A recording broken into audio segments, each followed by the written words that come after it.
was scared to attempt. Lost sleep, lost friends, still went all in. Now my name got weight when I step in the room. Same mouths that doubt it wanna ask what I do. I don't flex for attention, I flex for the pain. For the times I was broke but still kept my faith. If it look easy now, just know it wasn't then. That's why they hate seeing me win.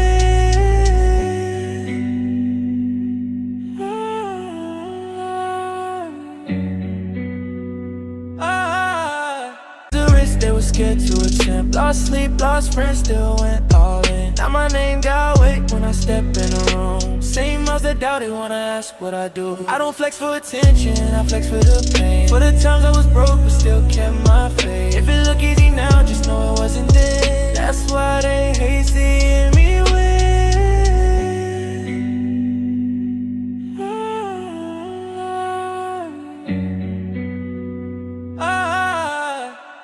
They were scared to attempt. Lost sleep, lost friends, still went all in. Now my name got weight when I step in the room. Same mouths that doubt it wanna ask what I do. I don't flex for attention, I flex for the pain. For the times I was broke but still kept my faith. If it look easy now, just know it wasn't then. That's why they hate seeing me win.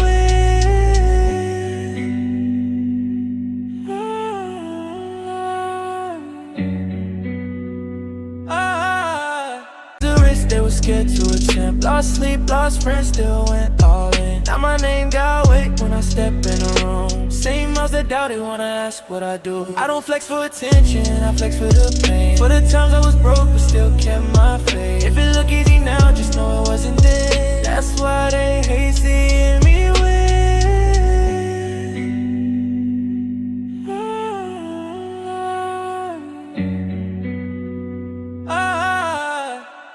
They were scared to attempt. Lost sleep, lost friends, still went all in. Now my name got weight when I step in the room. Same mouths that doubt it wanna ask what I do. I don't flex for attention, I flex for the pain. For the times I was broke but still kept my faith. If it look easy now, just know it wasn't then. That's why they hate seeing me win.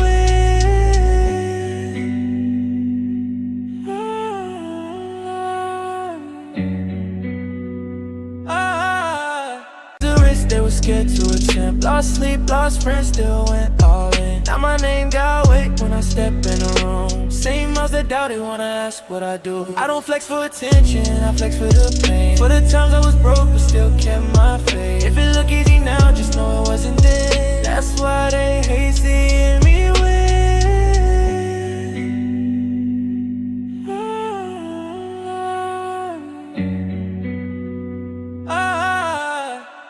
They were scared to attempt. Lost sleep, lost friends, still went all in. Now my name got weight when I step in the room. Same mouths that doubt it wanna ask what I do. I don't flex for attention, I flex for the pain. For the times I was broke but still kept my faith. If it look easy now, just know it wasn't then. That's why they hate seeing me win.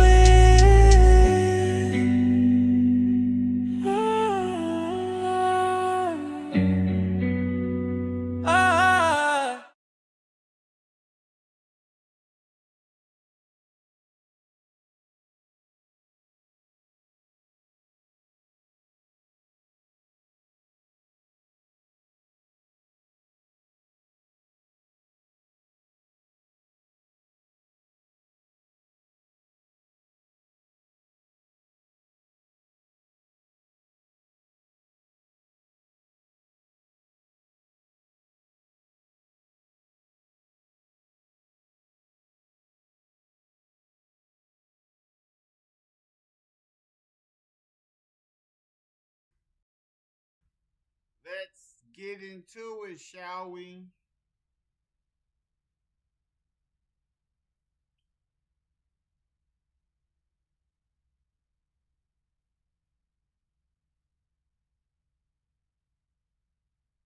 Hello? Let's get into it, shall we? I had to make sure I had myself turned on. I got my mics charging, so I'm using the mic from the laptop itself. Um, got a lot to speak about. Got a lot to speak about. I got a lot to speak about. How is everybody doing today? And a lot of things are about to go down.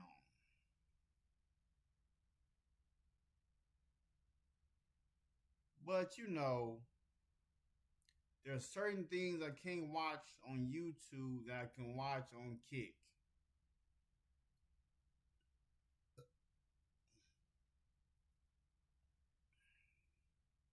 But let's get into some videos real quick. So let me pull up. Let me pull up. 1 second. Let me pull it up real quick. Yeah, real quick, a little bit. A little bit. 1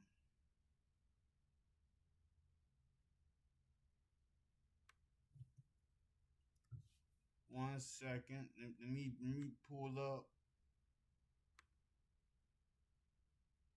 Make sure. You wish you had all the AI tools you need to create organized for you? Well, the new. My bad, G. Hold up. Wait a minute. You feel me? Alright, so the cost of simply existing in America. Let's look at these comments. Not only it costs to exist, you can't even afford to die. We are debt slaves. They make money off of us from cradle to the grave. It's a sick world. I'm tired, y'all. I don't know how much longer I can hold on until I go homeless. Waving hand sign welcome in Selena AAK1J first message of the stream fire. What's good with you, Selena? Where you coming from? Selena? Nice to meet you.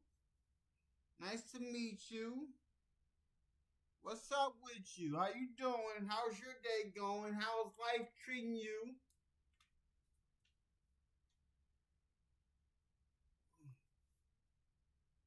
Let me see real quick. Waving hand sign welcome in night but first message of the stream fire. Oh shoot, my bad. My bad, Selena. My bad. Hold up real quick. Let me I gotta cause my nightbot be tripping. My nightbot be tripping sometimes. 1 second. I'm about to get you right.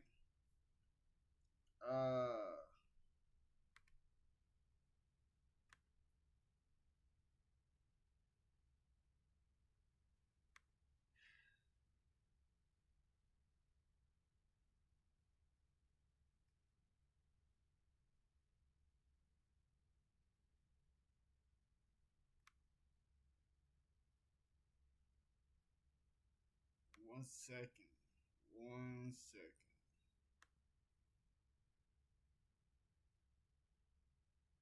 Oh, appreciate you subscribing. Appreciate it.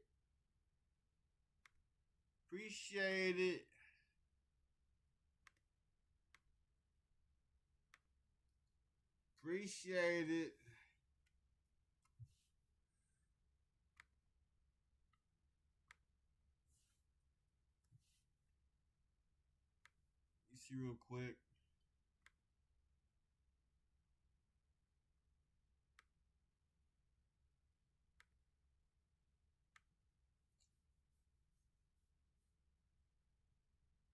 All right, let me see real quick.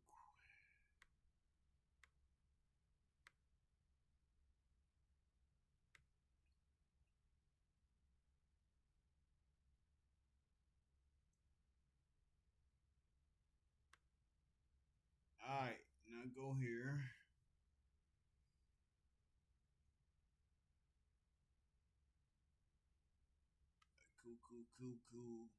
Cool vibes. All right, the cost of simply existing in America. New Artlist AI Toolkit has everything you need all in one place. Create storyboards or concept visuals for. Like, bro, I just went to renew my license this morning. $33. $33 for a piece of plastic that I already had. Just because I turned 30 a couple months ago. The cost of living, that entire term is so much bullshit to me. Why the fuck is that a term, bro?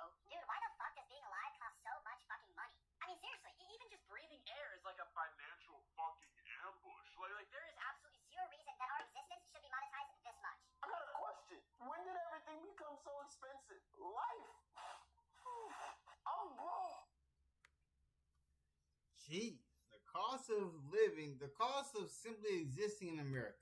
Let's talk about this. Let's talk about this.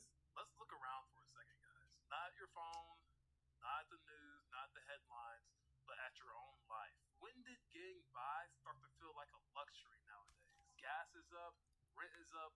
Bro, listen. For me, life for me is different. I don't experience the life that everybody else experiences. Like, everything that's in this house, paid for. Nobody's coming to take nothing from this house. Nobody. That washer and dryer paid off. That refrigerator paid off. That stove. The stuff in the bedroom paid off. The stuff in the other bedroom paid off. The stuff in the living room paid off.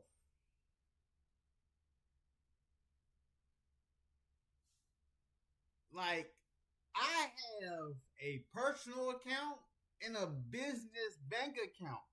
So I got 2 different bank accounts. Groceries are up, insurance is up, childcare, education. But your paycheck has basically been frozen this entire time. This isn't. See, my paycheck ain't frozen. I don't get paid by the hour anymore. I don't get paid by the hour. I don't know what type of life that is. I've been living middle class my entire life.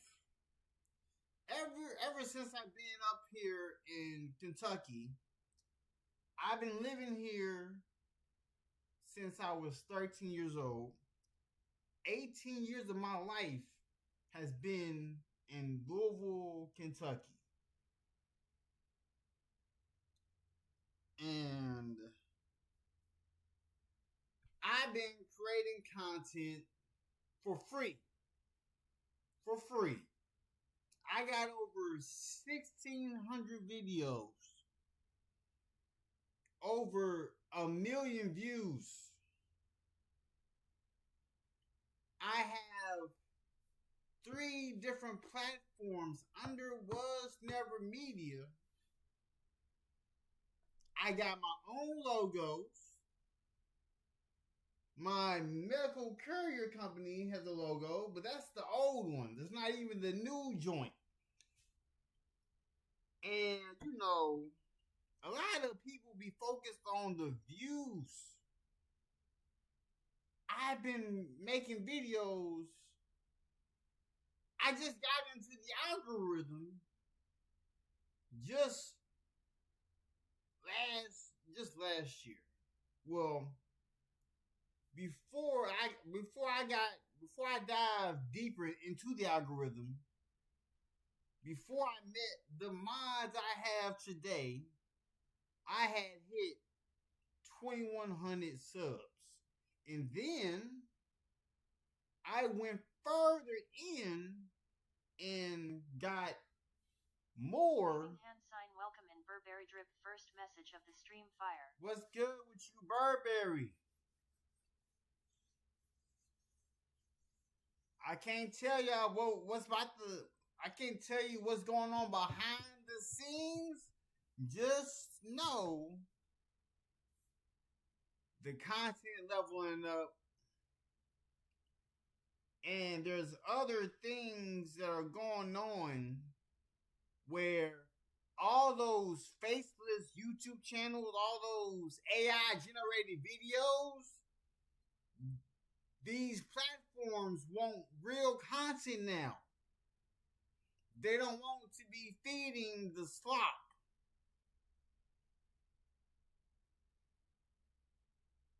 See, I always get out of certain trends at the right time. I got out of streaming AI generated stuff at the right time.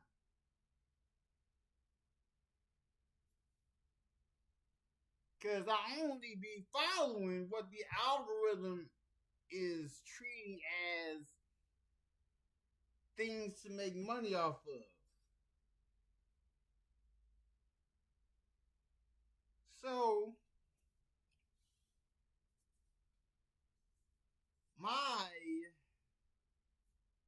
So I have 7 sponsorships. I'm trying to figure out how to get brand deals. Because what's about to happen behind the scenes, like with what I do outside of here,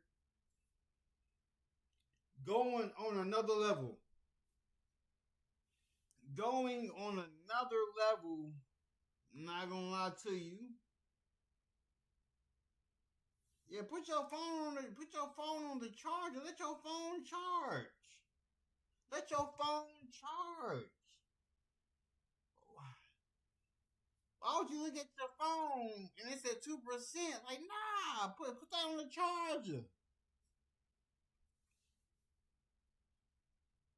But just inflation. This is literally erosion.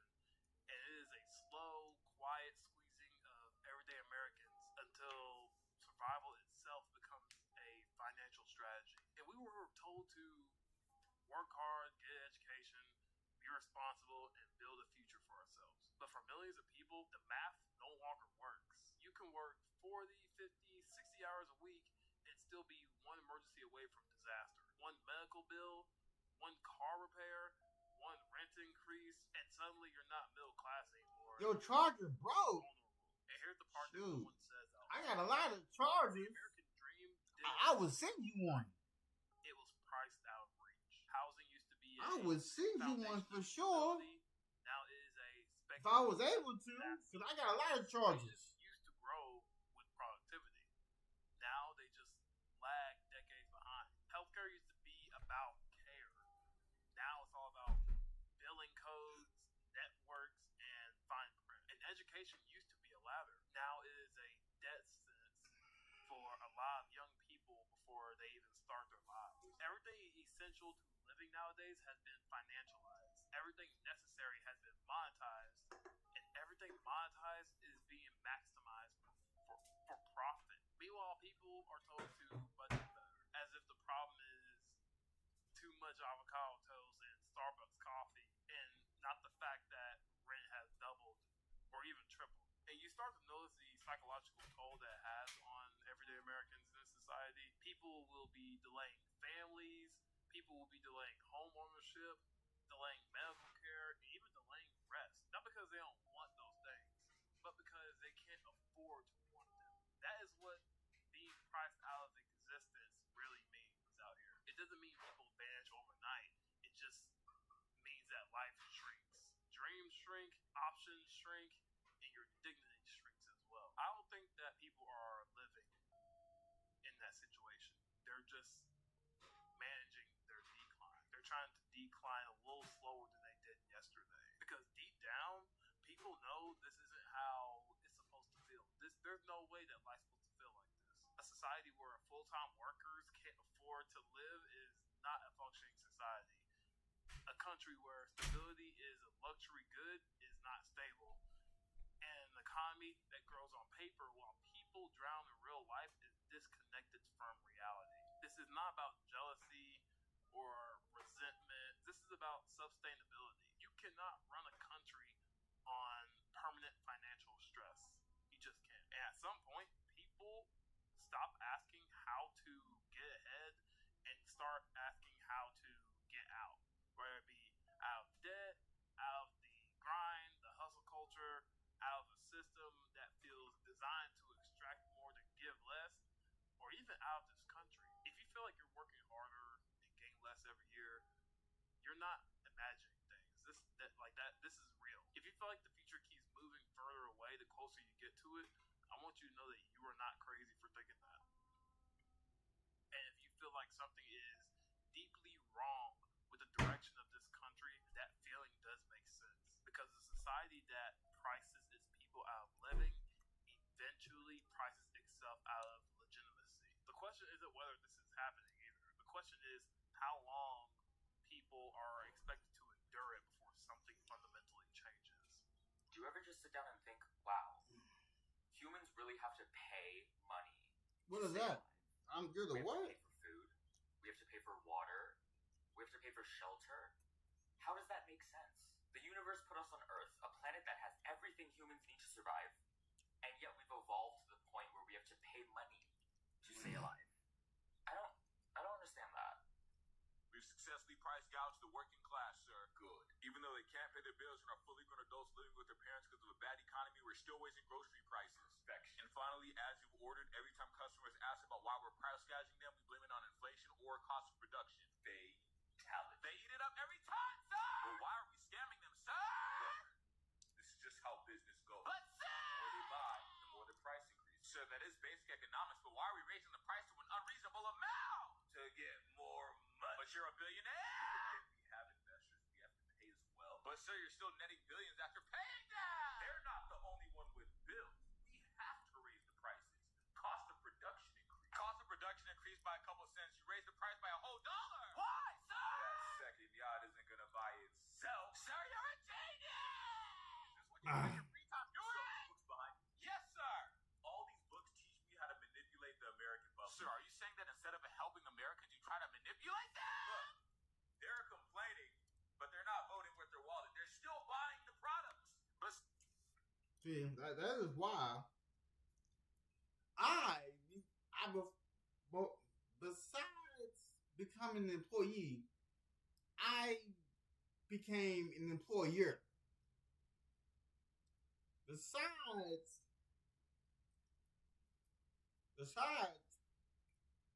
working towards earning the product, I'm creating the product. You know what I'm saying? So, when people see me, not a lot of people know what I actually do to make money. I'm not a person who has the camera on 24/7. Like, I can go outside and create content, but in the area that I live in, no. Not the area I live in. Because where I live at, if they see me with any type of technology, they're going to know money is a part of it. They're going to know that, oh, it costs a lot of money for him to have this on to be wearing it. Then that means, no.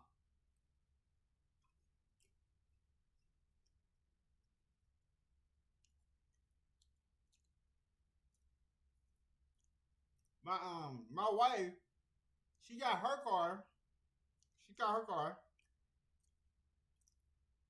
My wife got her vehicle.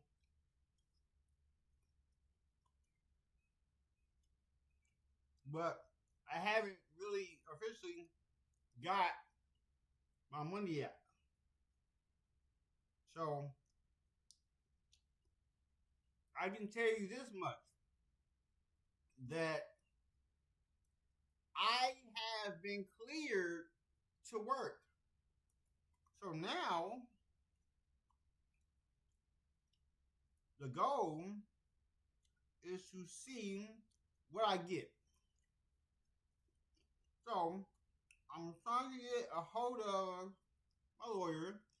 I'll send him the proof to show that I've been cleared to work. Cause I let my neurologist know, hey, I don't work for people. Like, I work for myself. Cause like, it was really confusing to people.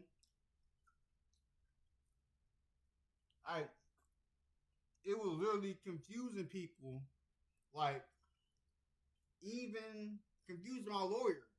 When my lawyer would ask me,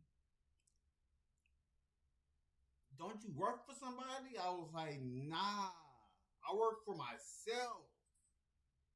Like, I don't have I have a 401k that I'm tied to, but I'm not able to get money out of that 401k. because I'm not at a certain age. But so I'm just waiting on. I'm waiting to see how much money I'm gonna get, and then that'll let me know what car I'm gonna get. Cause I have 2 different cars I picked out. The first car is the car that I want to get. Then the second car is another car I want to get, but it's just the price range is different.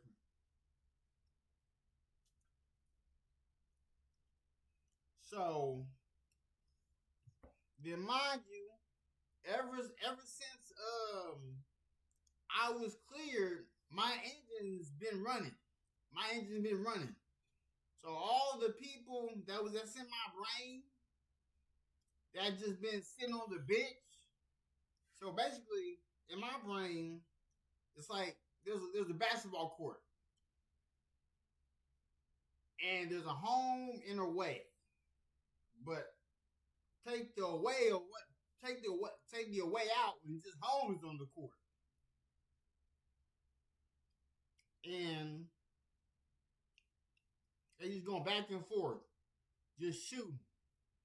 I got one guinea pig who loosened up. I gotta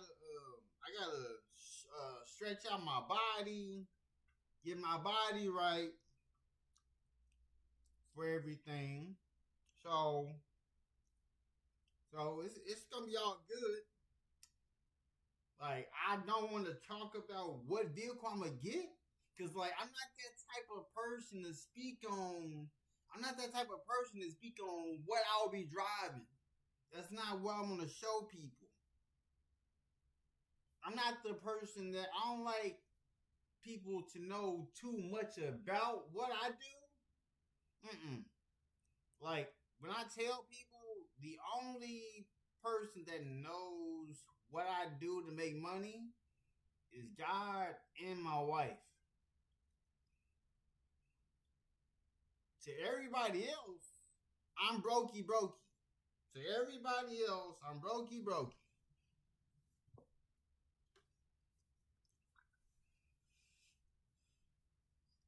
And I know some people be wondering, how do you got this phone?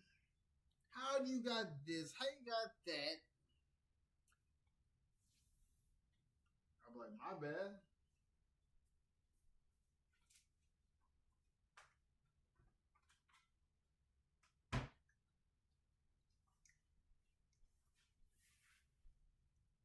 Like, when I tell people that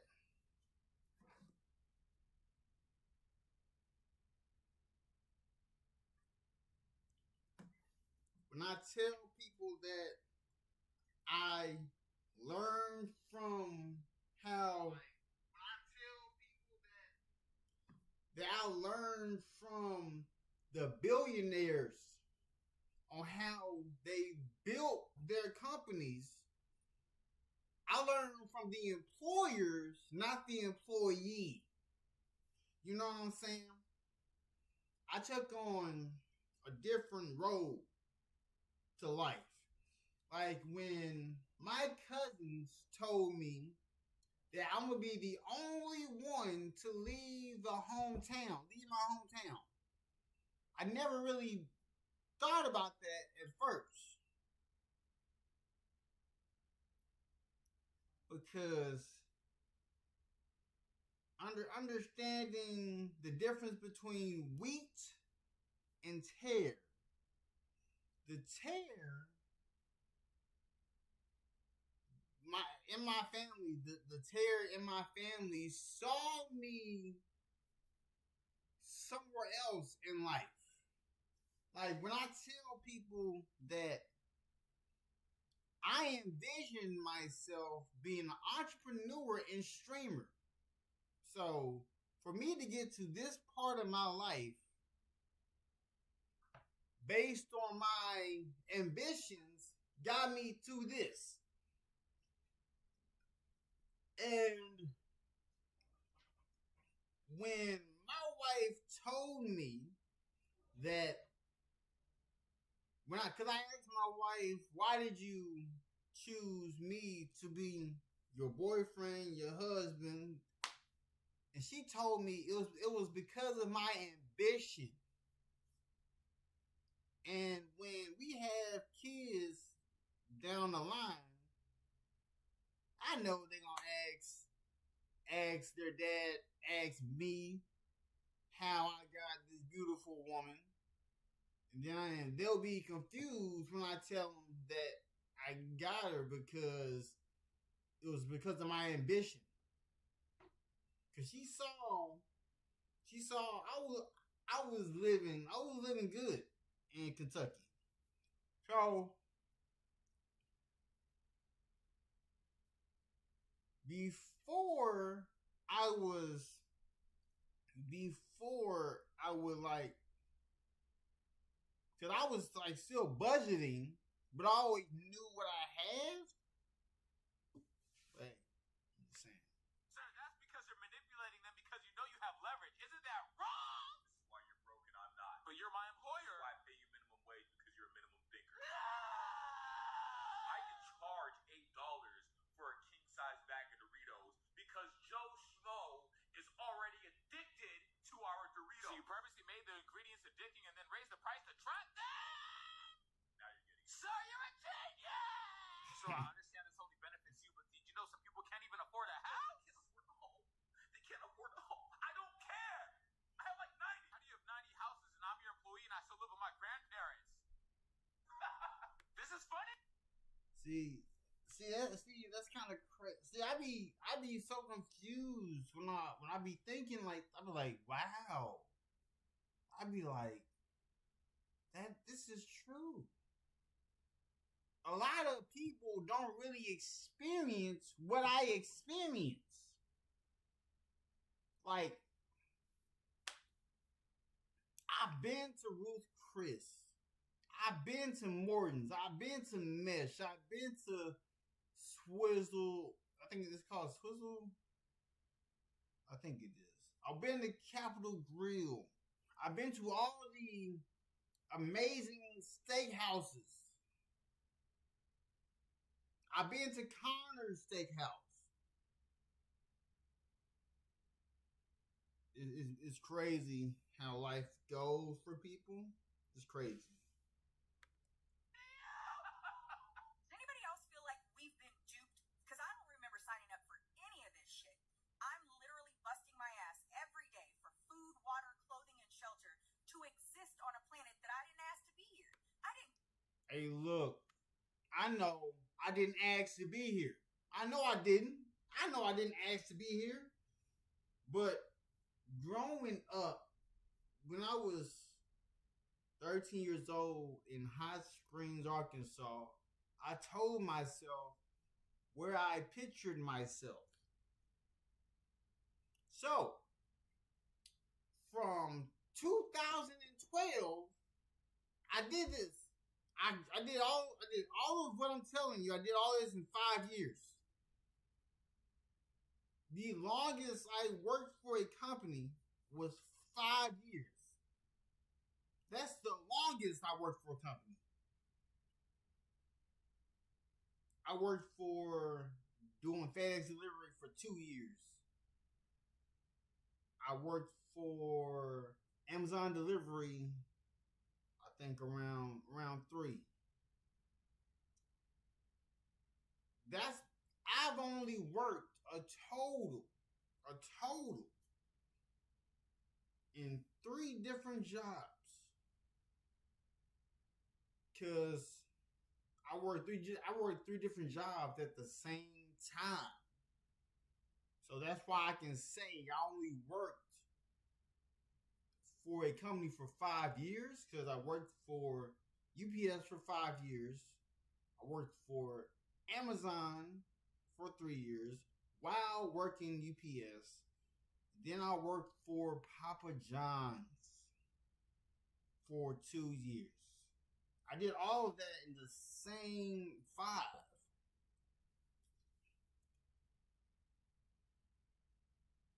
But I built up my 401k to over $500,000, but I'm not able to get it because I'm not 62 to 65. So I'm 31 because I told myself, I said, I'm retiring at 30 years old. I retired from working for people at I'm 31. I did it. I secured what I said what I was going to do. I did that. Because I did not see myself giving my life away to a company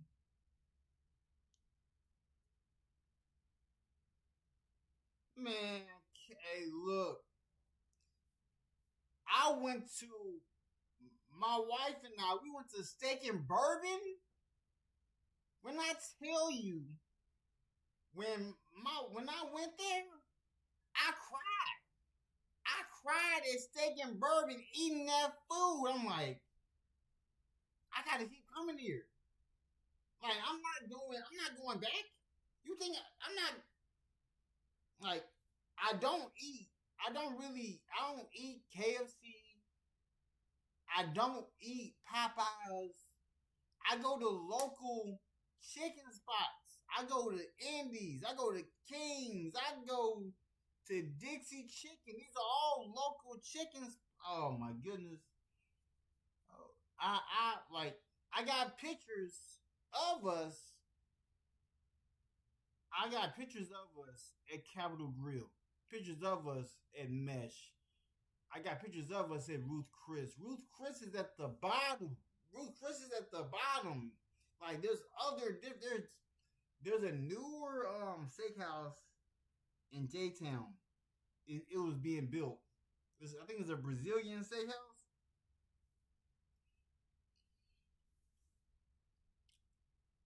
It's time to level up. Because Capitol Grill, the way they season their steak, oh my, and it was a filet mignon. Oh my,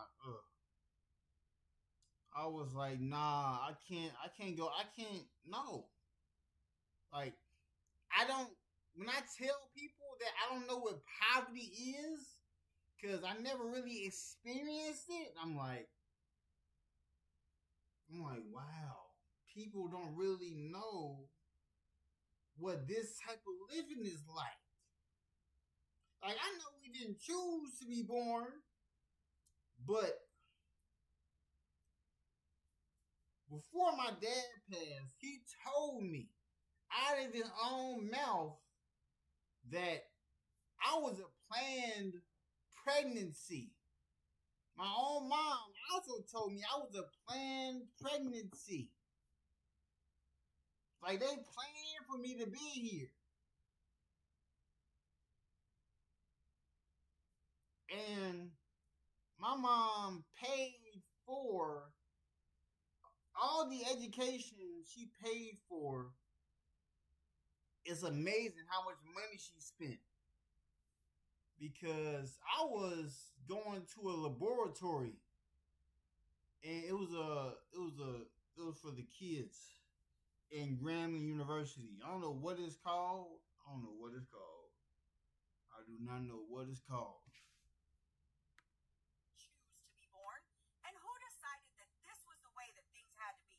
Because from my understanding, that whole barter system was going pretty well until somebody decided, you know what? That's not working out.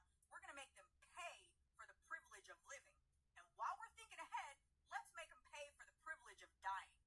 If you ever want to understand why I don't believe in God, this is it right here. Because I can't believe that an omniscient being is looking down on all of this that he's created, allegedly, and says, you know what? Yep, working out just fine. Let's see how this thing plays out. Bullshit. Oh, listen, when I tell you that I have a term, like I pay for my own life insurance. I have a term life insurance policy that I'm going to be able to utilize next year.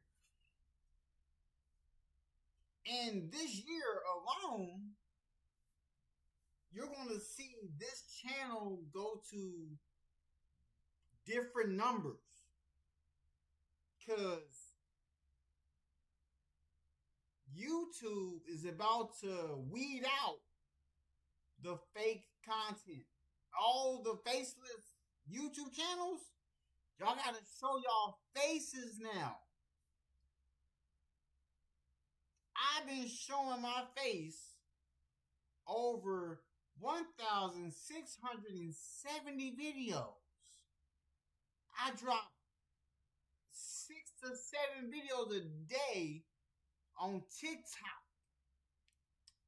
After I let them go through the algorithm on TikTok, before I bring them to YouTube, I see how people are watching them, and I see what is getting the pull more of getting the viewers. And then I take them out of TikTok and post them on YouTube. I call bullshit because this isn't the way that life should be. I'm sorry, it's just fucking not. I spy on my competitors every day over coffee. Let me show you what I do. So I use this website, similarweb.com. They have a 7-day...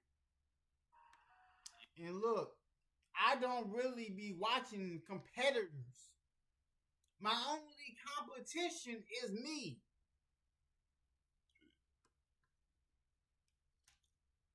My only competition is me.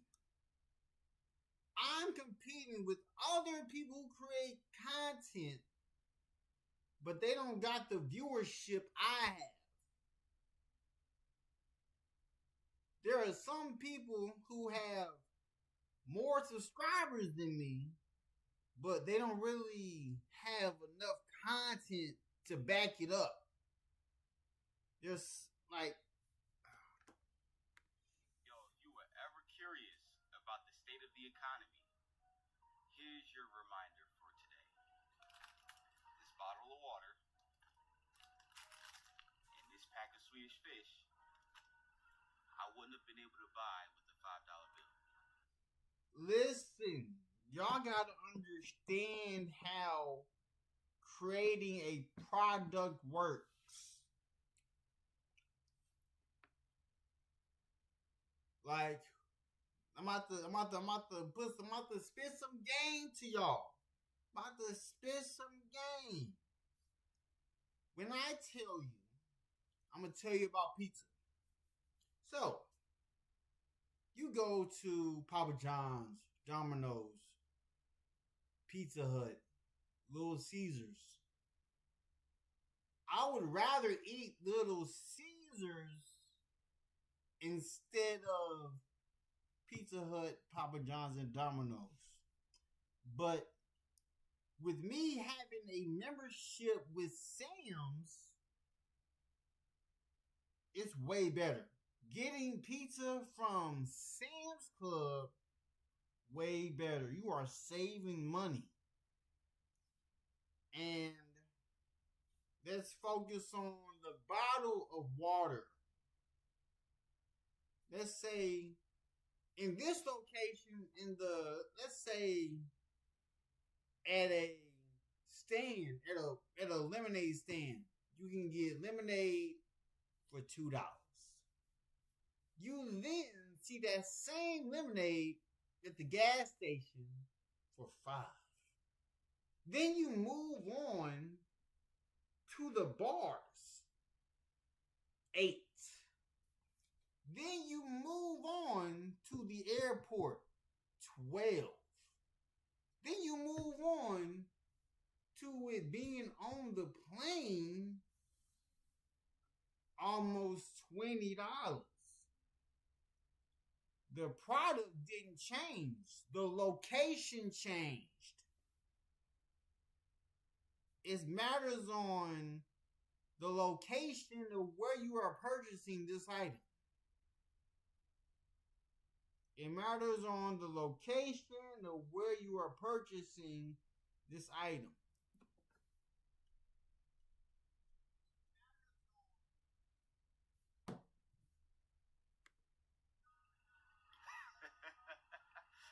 I repeat, I would not have been able to buy. So I will say I will be putting my following name on here for next stream. This water in this pack of Swedish fish with a $5 bill. And for those of you who may be wondering or saying, that's not too bad. When I was 8, 9, maybe 10, I'm 29, I would be able to go into the store with a $5 bill and get a beef, bacon, egg, and cheese sandwich on a sub roll, 2 bags of chips, a pack of Swedish fish, and 2 sodas for $5. Y'all be safe though. Nobody warned me that adulthood is just paying for things nonstop. We just had these freezing temperatures in the Midwest, and it got down to like -40 wind chill. And sure as hell, I walk out to my car, and I see all this liquid under my car. I didn't even drive it for a day or two, and I see all this liquid under my car. It got so cold that one of my lines froze and popped. That is why when it gets like that, you should let your water let the water drip from the faucet, so you're free, so it doesn't pop. Like all this stuff in this house costs. You gotta go out to the car and let the car start. You don't just let it rest. What?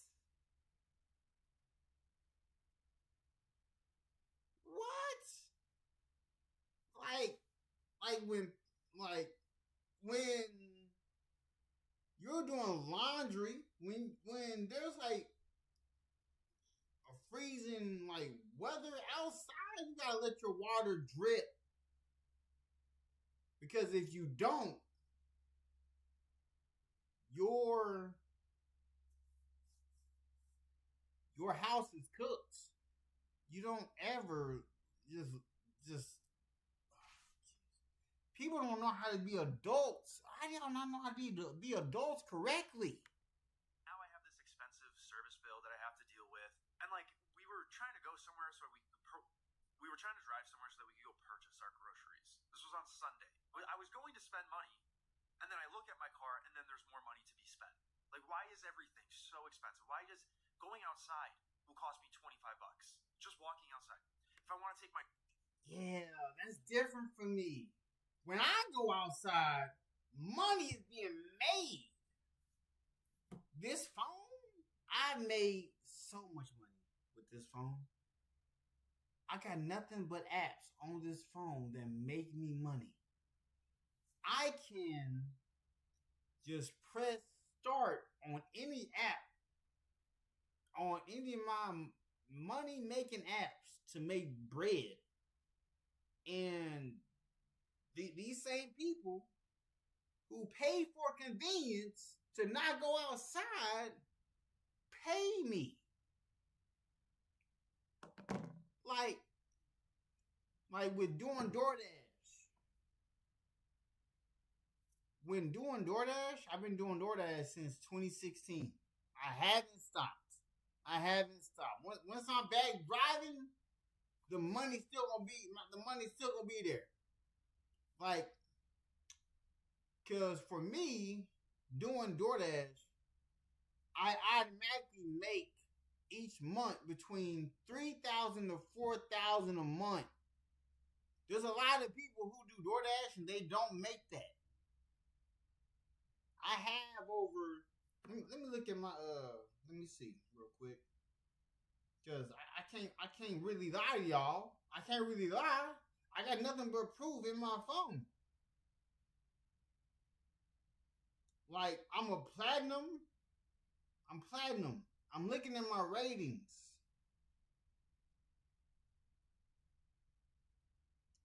All right.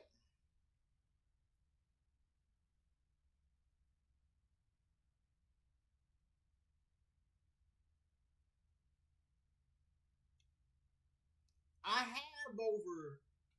All right, let me get out real quick.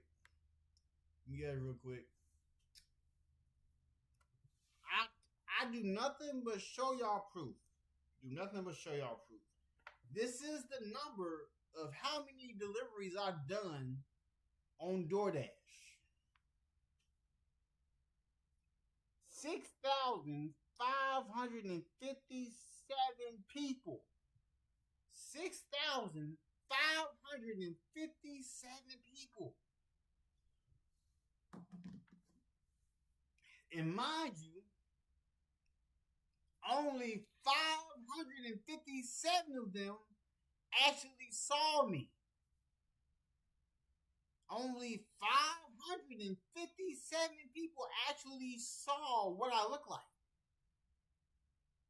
So that means I delivered to over 6,000 people who don't even know what I look like. Like,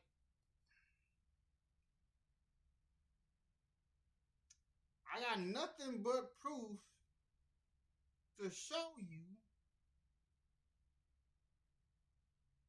that, oh, there's money to be made. Like,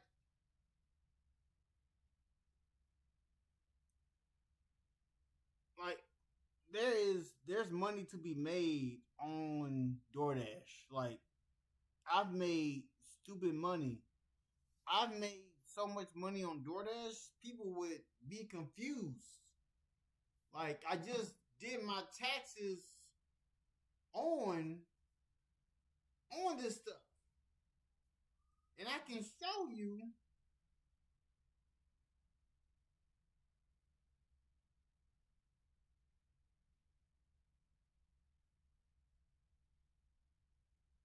let me see. I'm about to see if I can pull it up.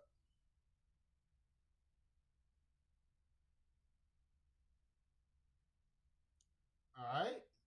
I'm about to show you my taxes, what I made. Alright? I show nothing but proof. This is what I made. Because this is only one of my apps where I made money. I'm going to show you the number of apps I have on here.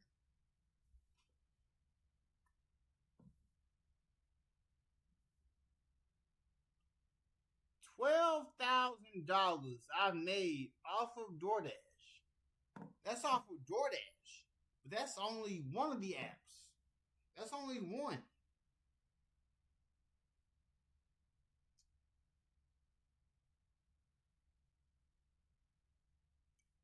Alright. This right here is just a conglomerate of all the apps I make money off of. That's 6 of them. That's 3, 6. No, it's 9 of them. And then here's more. Like, I make so much money off apps. It's insane. Where I don't have to leave the house. Like, when I'm doing medical courier, like, it's this app right here. So, it's this app. It's this app right here. With the, it's like blacked out. That's the app I use for my medical courier stuff. And when I tell you guys that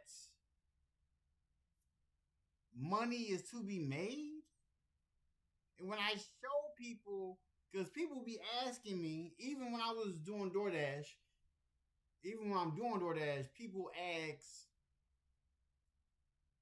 so where do you, they will wonder who I answer to. I'm like, I answer to no one.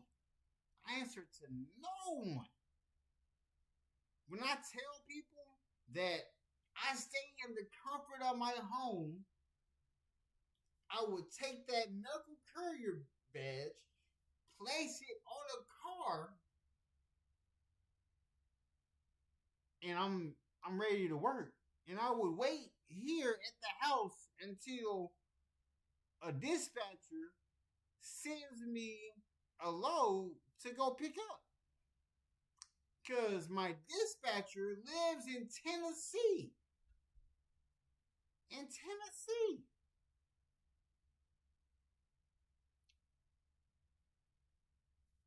And I haven't, like, they gotta pay me for all the time I missed. They gotta pay me that back. They gotta pay me that. Like, I'm owed all the months I missed. Like, I'm owed all that money. Like, I'm owed so much money, it's ridiculous. Because they be thinking I'm an employee, not knowing I'm an actual owner of a company. Like, I don't get the small change. Not only do I, like, because I already know my channel is going to grow. I already know it is. I just got to keep feeding more content into it. Because I feel like I'm like one of the only people who creates content every day. Like, this month is for Black History. I've been speaking nothing but about Black history, but I know what the algorithm wants me to feed it. But I want to feed it what it needs to be fed. Because a lot of people be confused and be wondering how life is going on for them when they find out that majority of the things that were invented in the house was because of a Black inventor. This is all truth. All truth. I'm just saying.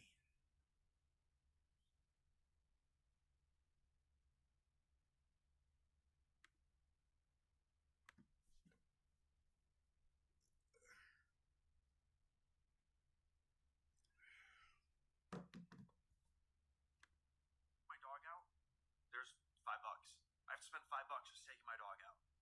Like, it's crazy. No one has warned me about adulthood that every little thing that you do, every little second that you're living, it costs money. Like, I'm tired of this. I need some. It don't cost me money to leave the crib. Like, every time I leave the crib, I come back with money. Every time other people leave the crib, they losing money. That makes no sense. That makes no sense. Freedom. I don't want to be tied to a system where anything I do, that everything just costs money, and it's just getting so annoying. The minimum wage in America would need to be $66 an hour to. Minimum wage needs to be $66 an hour. See, this is why I became an entrepreneur. Because I knew what I could give to the world. There are so many inventions I came up with, but nobody knows about them because I'm not speaking on them just yet. I'm waiting until I get the certain patents for my ideas. All of my ideas are in my phone. I'm not going to speak on them or nothing. Just know, before I leave this planet, our family tree is going to have credibility. I went from working hourly to getting paid $250 to deliver one item from one hospital to another hospital in Kentucky. I'm just saying. Have the same buying power that the dollar had back in the 80s. You're lucky if you could go on Indeed anymore and find a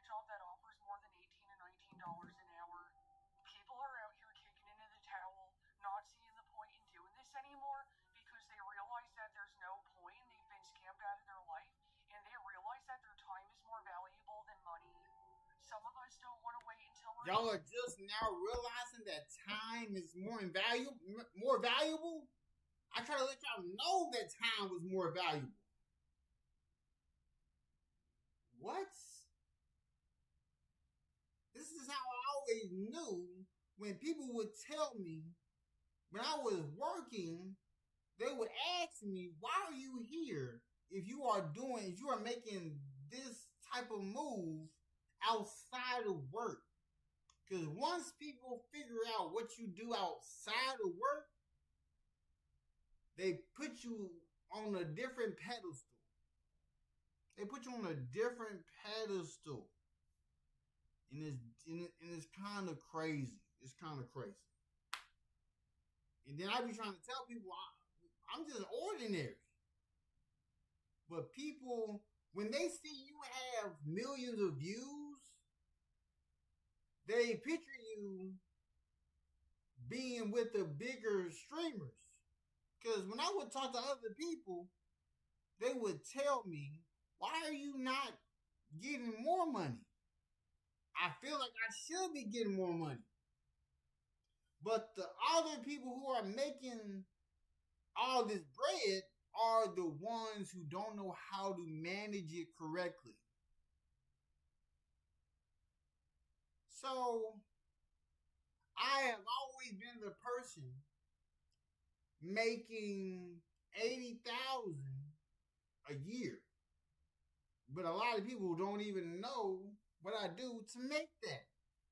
Before my dad passed, I showed him how much I was making in 2017, and he was looking at me like, how you doing this? And I'd be like, I'm working for myself. Just working for myself. Just being an ordinary person. Being John Legend. We just ordinary people. Like, what? And until retirement age, like I don't have a retirement age situation. I want the money I built already out of the Social Security.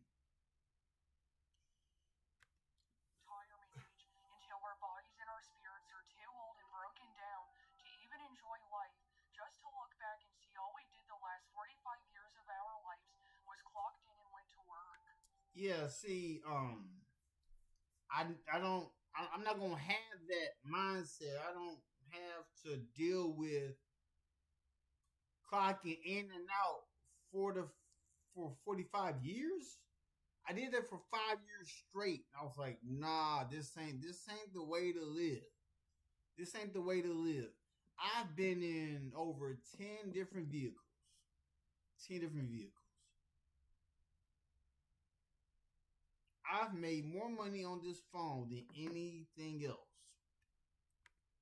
Money isn't even everything anymore, yet they have all of us brainwashed into believing chasing that next dollar is more important than caring for each other. You're out here spending your entire life trying to make money that you can't even keep because after you pay all your bills and shit, it's all gone. And once you realize all of this is a scam, that's when the true freedom comes in. Why the hell does living cost so much? I feel like the sole purpose of my existence is to literally just give other people money, because why am I paying 10 people $200 a month for fucking nothing? I'm over here paying 3 different kinds of insurance companies, groceries, rent, gas, car payments. Like, dude, I'm making $15 an hour. I do not have the funds for this. Like, holy, I can barely even afford a meal nowadays in this economy. I might as well just take my broke ass over to the gumball machine and treat myself with one of those. And who invented taxes? Alright, $100 for groceries. Bam!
days this year. Taryn, man, life is about spending time with your family, not spending money, bro.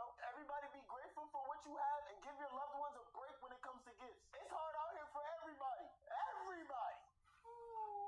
The cost of living, that entire term is so much bullshit to me. Why the fuck is that a term, bro? Like, And that is why when I tell y'all that the only people who will know that I made it on streaming is God and my wife. Not everybody gonna know what I made off of streaming. Everybody don't even know what I do outside of streaming. Like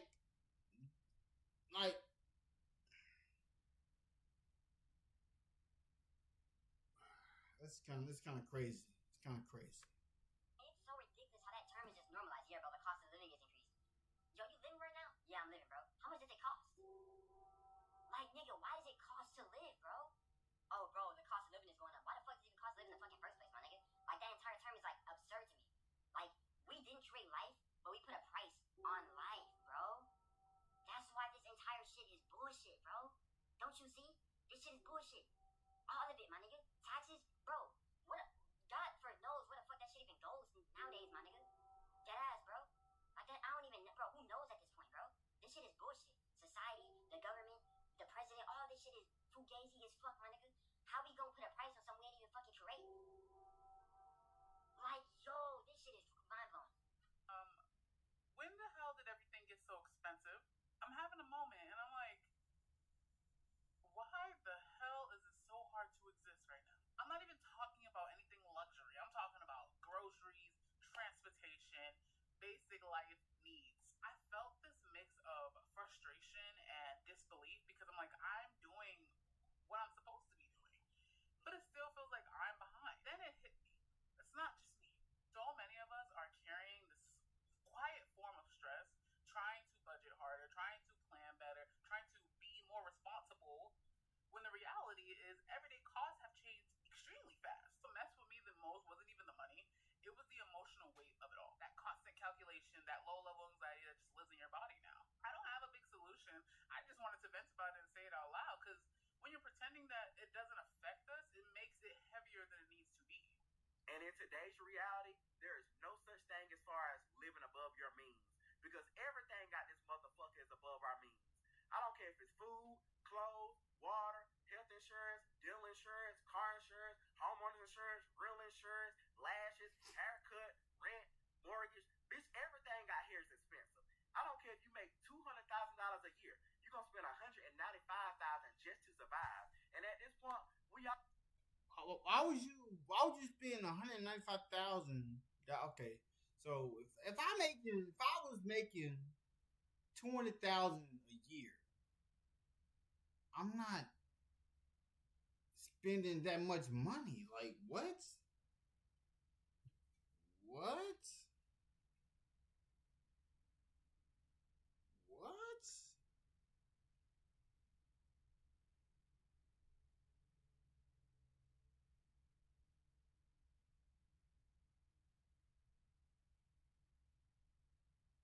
That's crazy.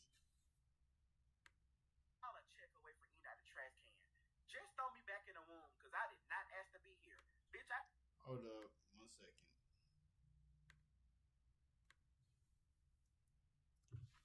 1 second.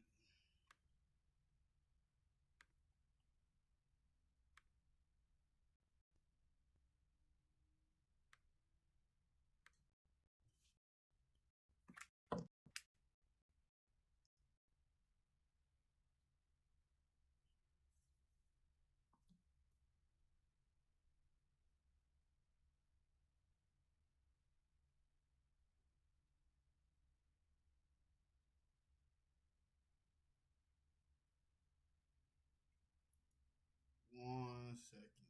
I'll be right back. What is this? Shot from the same people who doubted. Now they clap when I walk in the room, feel crowded. What is this? Used to laugh when I said I was chosen. Now they stare like they seen a ghost when I show up. What is this? Yeah. Love feels strange when it comes from a distance. You act proud of my wins. What is this? I survived what they thought would break me. Now they shocked by the man. What is this? Shocked from the same people who doubted. Now they clap when I walk in the room, feel crowded. What is this? Used to laugh when I said I was chosen. Now they stare like they seen a ghost when I show up. What is this? Yeah. Love feels strange when it come from a distance. You ain't believe, don't act proud of my wins. What is this? I survived what they thought would break me. Now they shocked by the man. What is this? Shocked from the same people who doubted. Now they clap when I walk in the room, feel crowded. What is this? Used to laugh when I said I was chosen. Now they stare like they seen a ghost when I show up. What is this? Yeah. Love feels strange when it come from a distance. You ain't believe, don't act proud of my wins. What is this? I survived what they thought would break me. Now they shocked by the man. What is this? Shocked from the same people who doubted.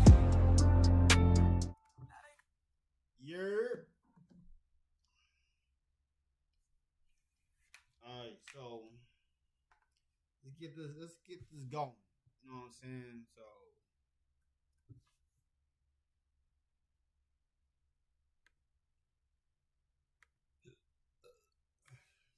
I probably gotta pay to go to heaven.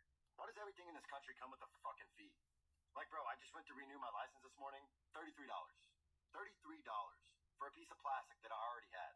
Just because I turned 30 a couple months ago. Like, damn, I didn't even have $33 to spare, but if I don't pay it, I can't legally drive to even make money. Every time we take one step forward, there's another toll booth waiting. I mean, you can't exist in this country without paying a cover charge. You want to drive? Pay. You want to live somewhere? Pay. You want to stay alive? Pay. And they sound like it's normal. Like, it's just... see, look, I have what is called a fuel card that takes care of those toll fees. So every time we go over a toll, I have a specific fuel card that takes care of all that. If I had any issues with the vehicle, it will take care of paying for the part to fix the vehicle. It'll pay parking tickets. It'll pay for gas. Like, I can use that fuel card to pay for the park to park. And when I would do DoorDash, I don't be expecting tips. If you tip, you tip. But where I go to do DoorDash at, which is in Prospect, I go to where the rich people live. Where they don't really care about how much money they want to spend. They leave their car doors open. That's why I go to make my money doing DoorDash. That is why I don't be telling people where I go to do DoorDash. I don't tell people what times I go.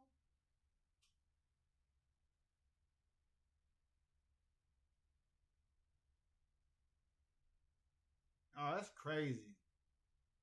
Going through drop, like y'all need tips? Like nah. Why would I be tipping a company that's already getting paid? Like, well, who are the tips for?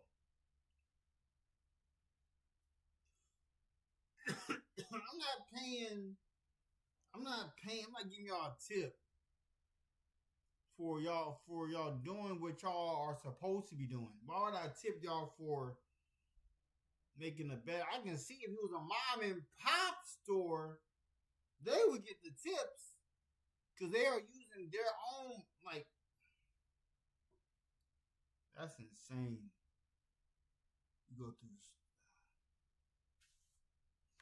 $30 they say. Yeah, 30 here, 60 there, 100 for registration, 1,000 for insurance, and by the time you breathe, you're broke again. It's not even about the money anymore. It's the principle of it. You can work, pay taxes, follow the rules, and still get treated like you owe somebody something. Like, no matter how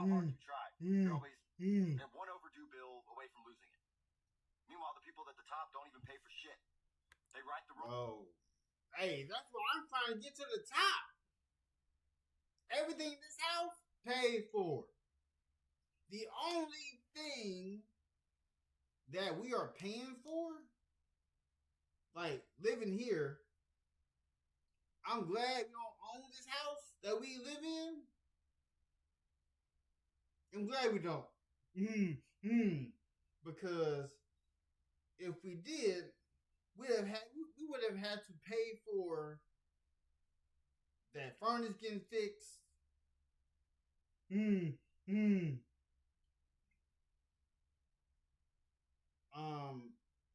The way how this house looks, disgusting, but you know, that's life.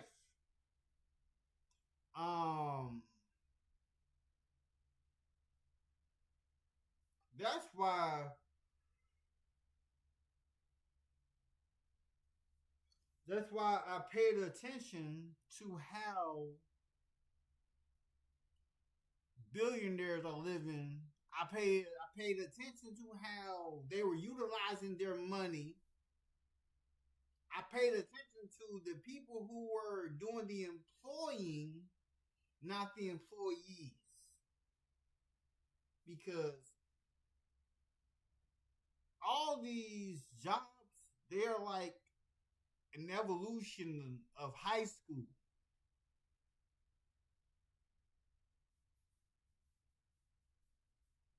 And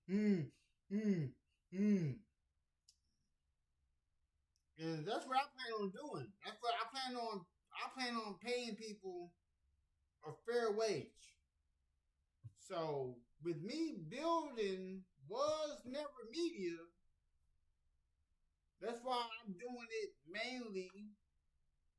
My mods help me get to where I'm able to stream on my laptop. And when I hit a certain marker, just know that I am, even though I'm the owner of Was Never Media, I'm the last person to get paid. I'm the last person. I'm just letting y'all know. I'm a content creator who is telling y'all the truth about how creating content works. When I am creating content, I put my board on the wall and I look at the next month to see what's going to hit. Because I get to see what content is going to hit what. To see the engagement for how many people are going to watch this and this. And then I put it through a funnel through TikTok to see what they are watching when I post it. So I would post 6 or 7 different videos. I will let it do its thing for a day to see what is being watched. Because a lot of people be focused on the viewership. I'm focused on what they're engaging with the most.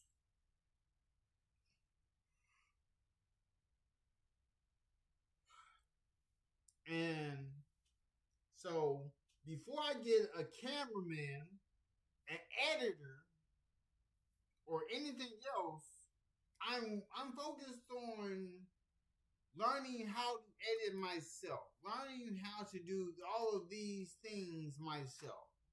Because a lot of people be wondering, like, how are you doing all these jobs and you're one person?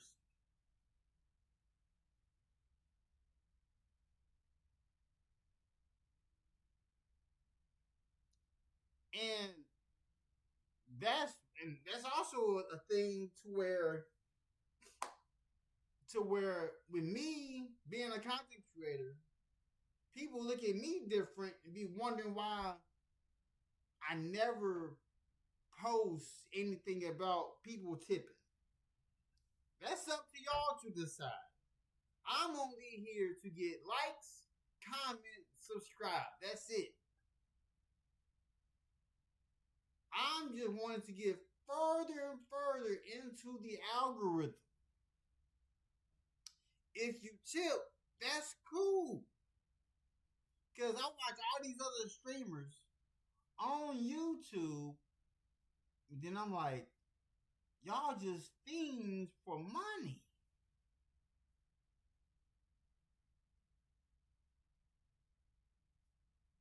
Because, like, ever since I've been creating content, I have never asked for people to tip or nothing. I just love creating content. I talk about different things every day.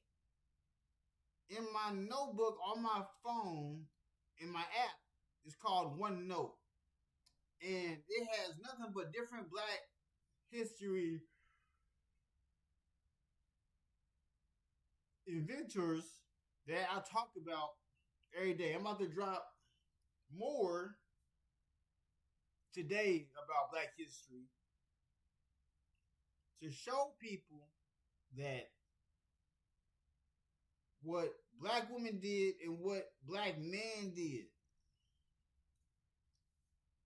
So, and skip the line, while the rest of us get stuck footing the bill for their lifestyle. We're not living in a system anymore. We're maintaining theirs. But hey, as long as they get their cut, right? Guess that's what freedom costs now. Somebody on this app has said we're the only species that has to pay to exist and we're not even having a good time.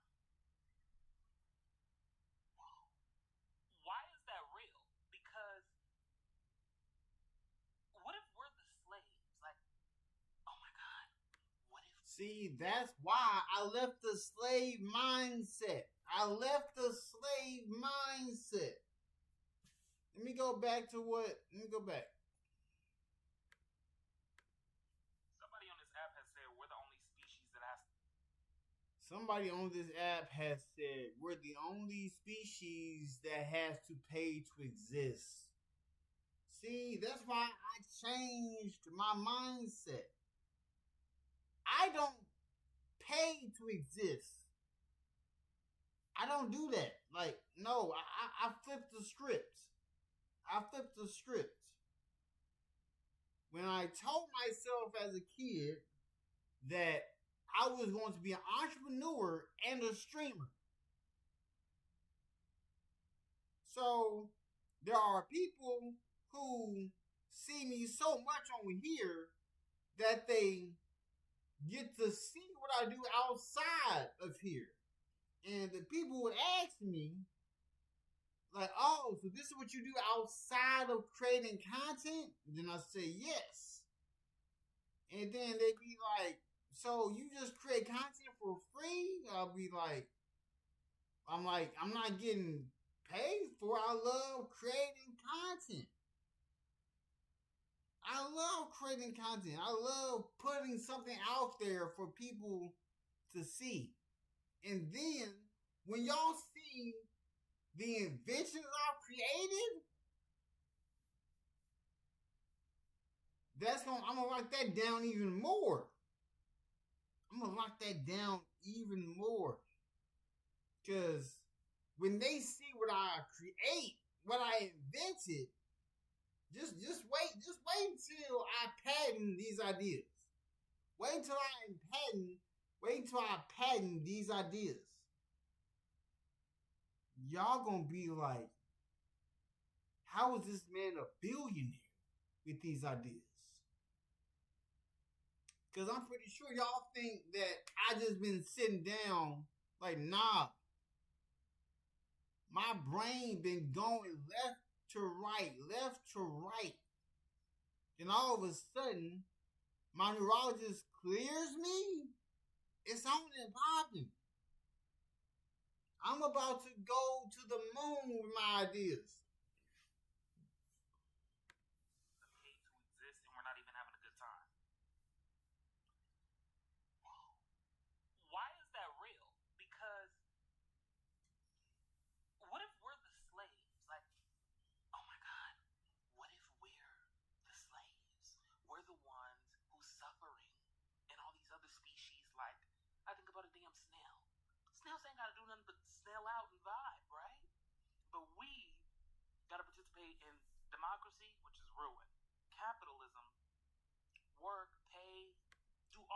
Man, look,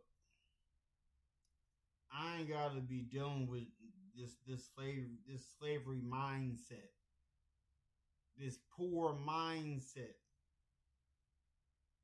Like I was born middle class, and I didn't even know that there was a class under me. That's how much I didn't know about the different classes.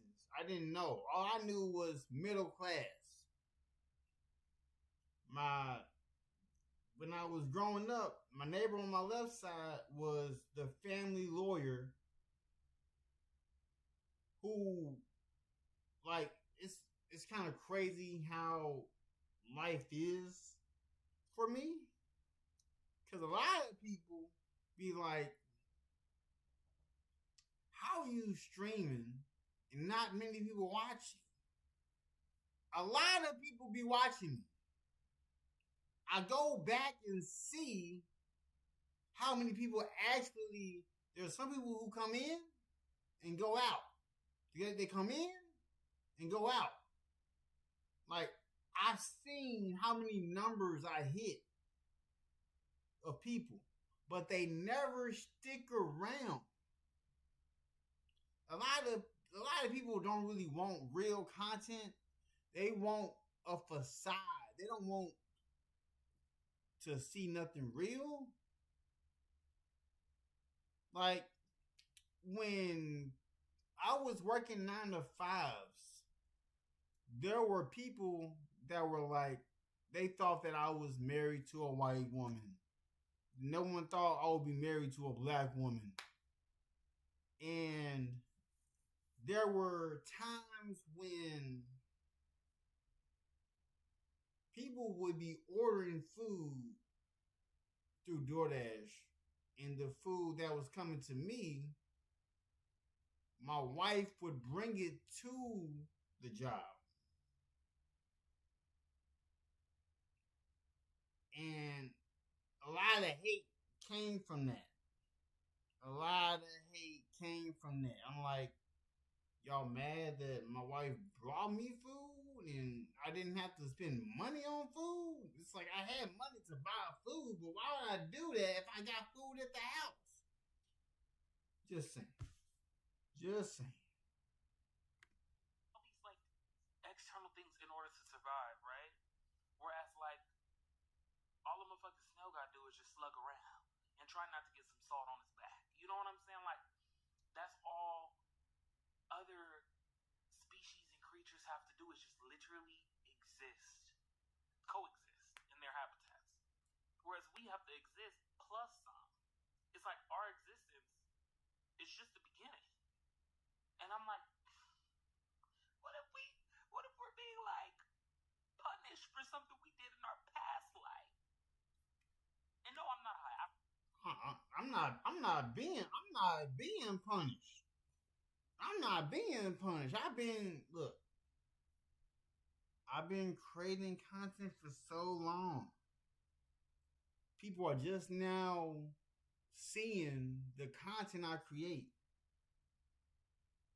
They see I'm giving y'all different flavors. I do every content, every idea I come up with, I'm thinking about it. I'm thinking about new ideas to bring to my channel. I'm going to bring more battle rap to my channel,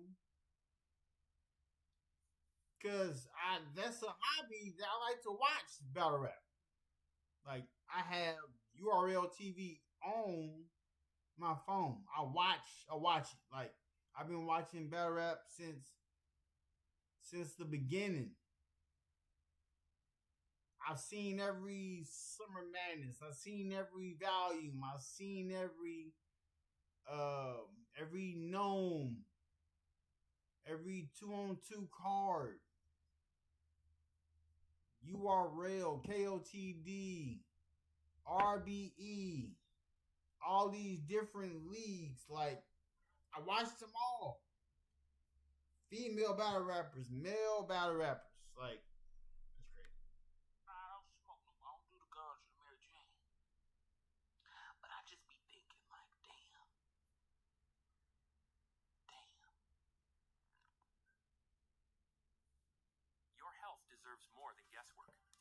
Prenuvo, our whole body MRI scans for hundreds.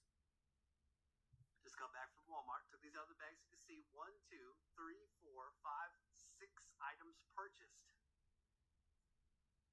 $71 fucking dollars. $71? Hold up. Those 6 items, $71? $71? Ah, it cooks. You can see 1, 2, 3, 4, 5, 6 items purchased. Oh, y'all better get y'all a Sam's Club membership. Y'all better get a Sam's Club membership. I'm trying to tell y'all. A Sam's Club membership gonna get you right. You can get all your food in bundles. And if you get hungry at the end, you can get food for cheap. I can go the menu at Sam's Club. It's between $1 to $1.50 for a drink. Over $2 and something for it's like $1 and something for a slice of pizza. And you can get a whole pizza for $8-9. And it tastes better than Papa John's, Pizza Hut, and Domino's. Dang. $71 fucking dollars. Dude, why the fuck does being alive cost so much fucking money? I mean, seriously, even just breathing air is like a Financial fucking ambush. Like there is absolutely zero reason that our existence should be monetized this much. Like, why is one of the main requirements for life paying 20 different people $200 each. Like what the fuck are we doing? who set that system up? Like, bro, I'm working for $15 an hour right now. I do not have the funds for this shit. The moment that I get my paycheck, it all goes towards rent, groceries, bills, insurance. I mean, for fuck's sake, bro, by the time everything is all said and done, I've got a fucking penny and a nickel left. It's like, well, that's just Fucking great. Guess I'll go down to the local gumball machine and get myself a treat as a reward for barely avoiding poverty. Dude, and don't even get me started on car insurance, because that shit is the biggest legal scam of all fucking time. Like, can we please tell these car insurance companies To go and kick some fucking rocks? I mean, for the love of God, bro. I've paid these guys thousands of dollars, and I've never needed them once. Dude, you want to know what's really just the pinnacle of rage bait? Is when you make one of these payments and they say, thank you for your payment. Motherfucker, I didn't have a choice. I mean, guys, I'm just going to be honest. I cannot continue to live like this. I'm not going to have to go buy a shack out in the middle of the woods and live my life out there, because this current state of the economy, Yeah, this shit is not it. You guys, we are being priced out of living like it is nobody's business. People are financing groceries, buy now, pay later on milk, eggs, and burgers. Oh, people ain't just financing groceries, they financing PS5s. I'm looking at my PS5 right now. Y'all financing this stuff? What?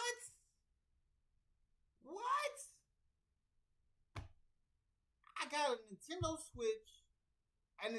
Switch Lite. Nothing in my house is financed. The washer and dryer paid off. What?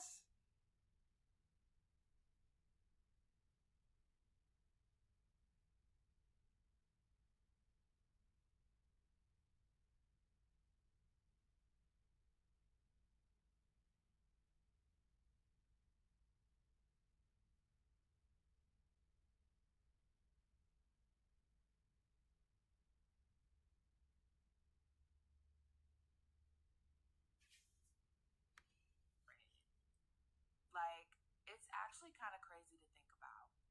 And I've also noticed that, there's a decrease in the hustle culture conversations that used to happen so much when people would tell you to start a side hustle or open a business to make extra income. Yeah, I'm noticing those conversations aren't happening as much. And it is so indicative of where. See, if y'all would have followed what I was saying to start your own business, you'll be doing something. But people mad at me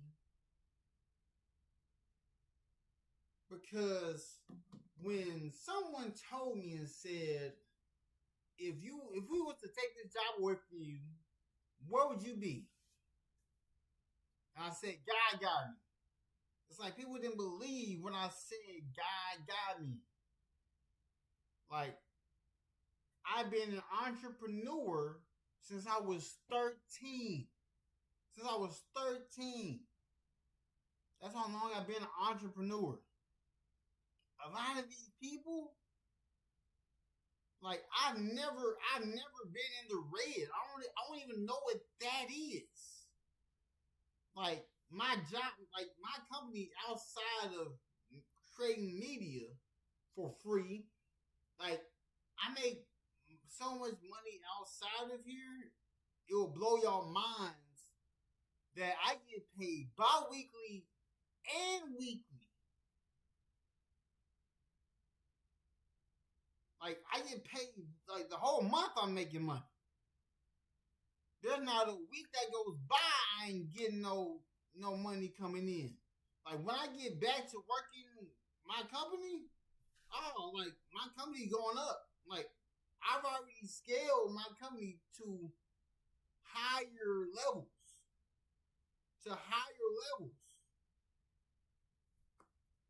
It's crazy.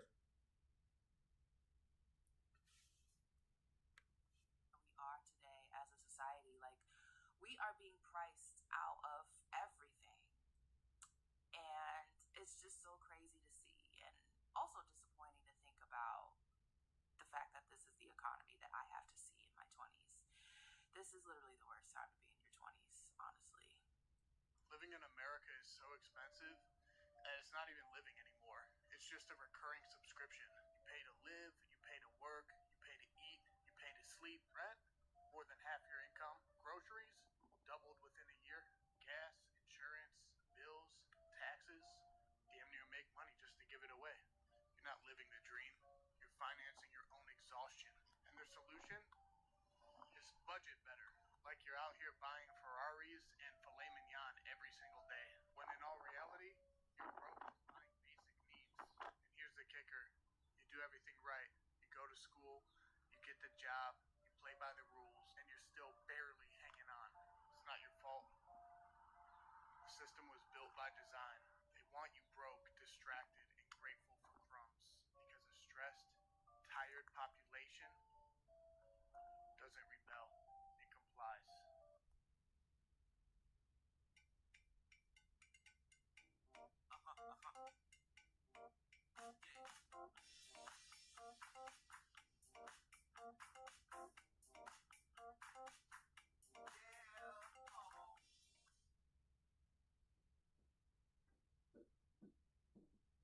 Luna.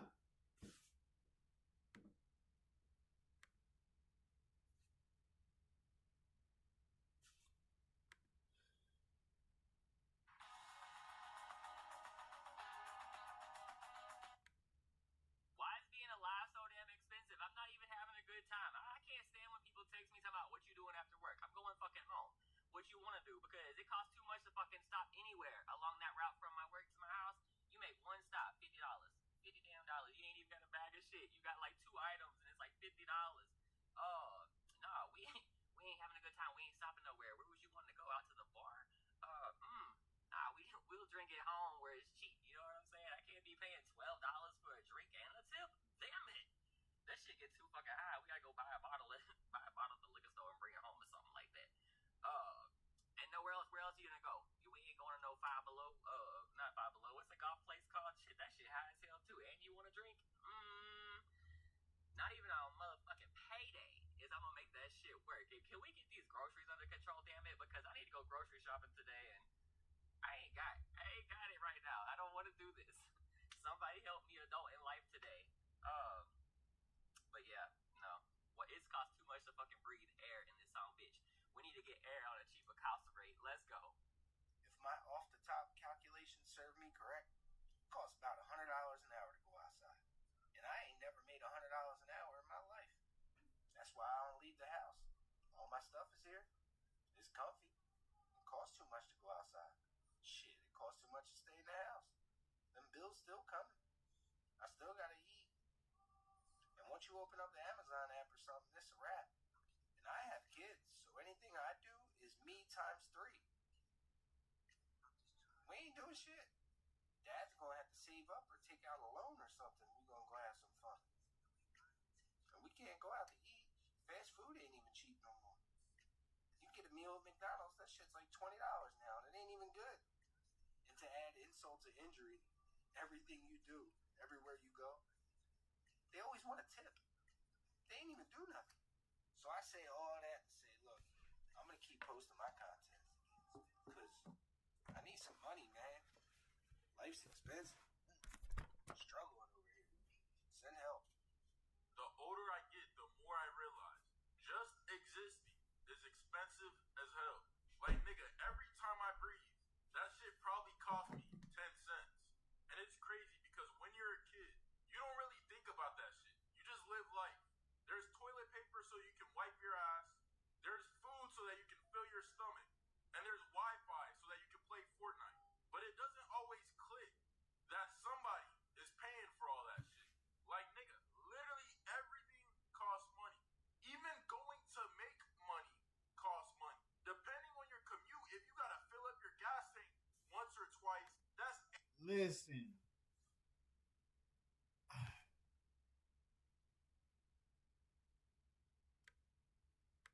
Fill your stomach. And there's Wi-Fi so that you can play Fortnite. But it doesn't always click that somebody is paying for all that shit.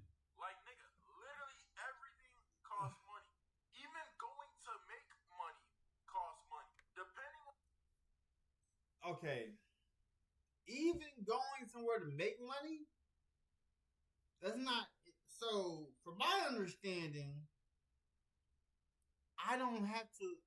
I can say it, look, I can either stay at the crib and make money doing social media, or I'm going to make money in my new vehicle when I get my new vehicle. And let me make sure I'm watching. I'm listening to what he's saying. That somebody is paying for all that shit. Like, nigga, literally everything costs money. Even going to make money costs money. Depending on your commute, if you gotta fill up your gas tank once or twice, that's... Bro, I have a fuel card, G. I got a fuel card that takes care of that. I pay that off weekly. I have a fuel card that fuels up my tank. So I ain't got to worry about paying that off until Friday. I got one contract that pays weekly, another contract that pays bi-weekly, and every time I would leave the crib, money's being made, regardless. So nothing's really coming out of my pockets per se until it's time to pay my business expenses. That's why I need to understand tax codes. I'm trying to help people build a business for free. I'm giving you all the juice. $80 right there just to go to work every week. And honestly, I'm not complaining because it is what it is. It just really hits you as you get older. And you kind of start to wonder, maybe homeless people have the cheat code. Because these niggas are out here freeballing it and somehow surviving. And look, there's a lot of things I don't know about life. But if I know one thing, it's that your ass better not be broke. Because existing is expensive. Listen, man, I make over 30 an hour. I got a damn good paying job. Listen, if a nigga was to tell me at 18 years old, if a nigga said, yo, Diz, at the age of 36, you're going to be making over $30 an hour, and you're going to be struggling, I would have laughed in his fucking face, man. For real. I would have laughed in his face. You couldn't have told me that at 18 years old. I would have thought that I'd be living like a king. I don't live outside my means. When I say I'm struggling, that's just to pay bills and to buy food. Inflation,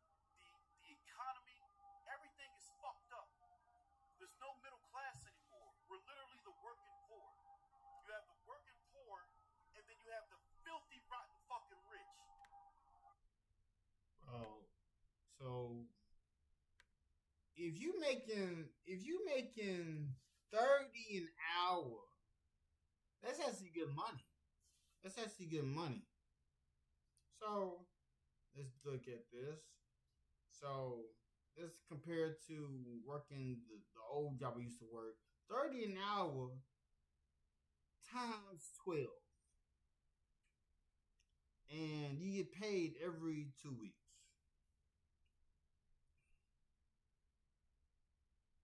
Times that by 10 days, 3,600. But times that by 27%. And then, so you making in the paycheck around 2,600 times 2, you making almost 5 bands. So actually, you making over 50,000 a year. You can make something happen like that. Like when I tell you I got different avenues, Not only do I make money doing medical courier, I also make money when I'm done doing medical courier. Cause I'm done like my shift. Like I create my own shift, so I work 8 to 4. After that, my wife is still at work. So I'm out doing DoorDash. I'm out doing other things. I'm out on other apps making money with these app gigs. And there are some people who be so money hungry, not knowing, hey yo. And they be looking at me like, because when I make the money on DoorDash, like I get that money right then and there. Whatever I make, I'm getting it. And with me being a platinum, so let me bring up my DoorDash.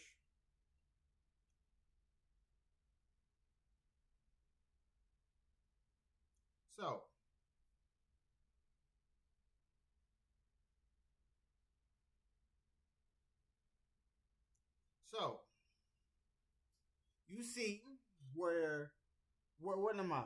I am a platinum status DoorDash.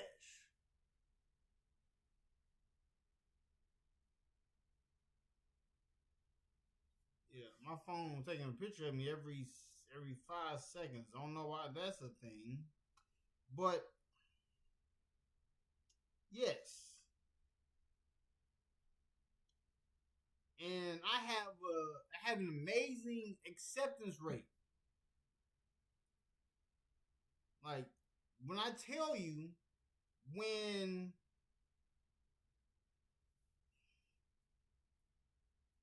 I go live, it tells me how long it'll take me to get an order.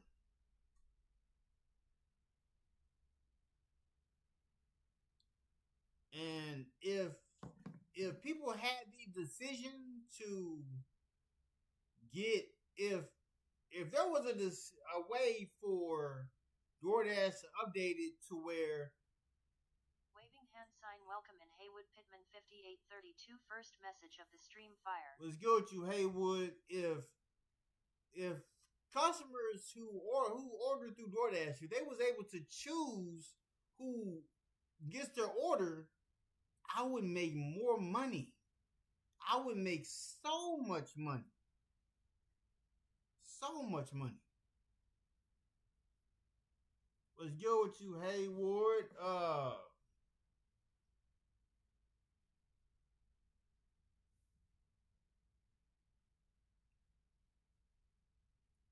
So when I go to my ratings, I look at the learn more.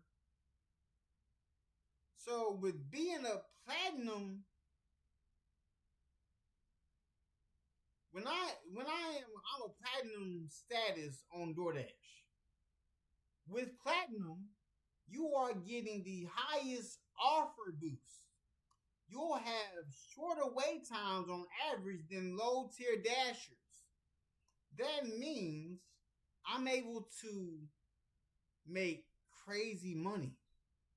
I get the catering orders. I don't just get the regular orders. I get the business orders, like to deliver to companies. And so I spend less time waiting and more time earning. I don't have to wait. Like, I can go live and get money. Money just comes to me. Money just comes. I got VIP Dasher support. So when other people who be trying to lie on people, DoorDash will be on my side automatically. Because they know I don't eat people's food. I don't throw their food. I place it at their door. I don't go inside their house. And I got top priority for high paying offers. With platinum, you are getting the highest priority on high paying offers based on total pay. That's why I don't really be looking at tips. Like, if you tip, you tip. If you don't, you don't. And then also got a discount on DoorDash.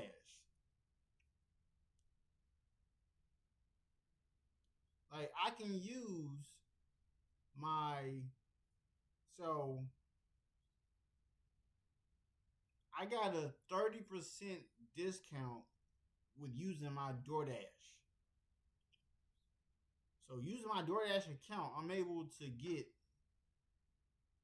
30% off.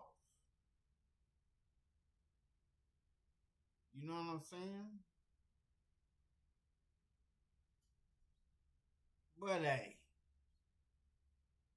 I'm just a regular person. I'm just a regular person.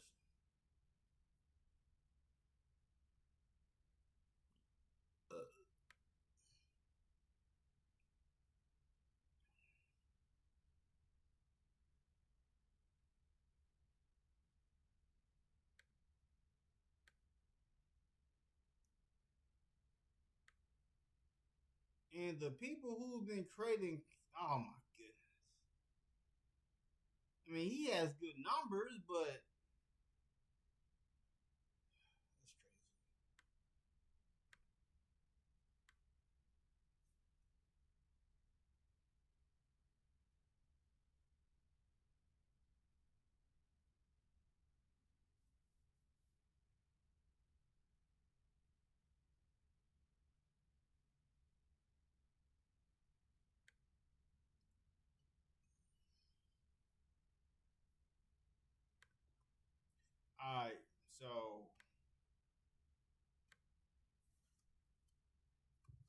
Alright, so right here, now we see America had everything, then fumbled the bag.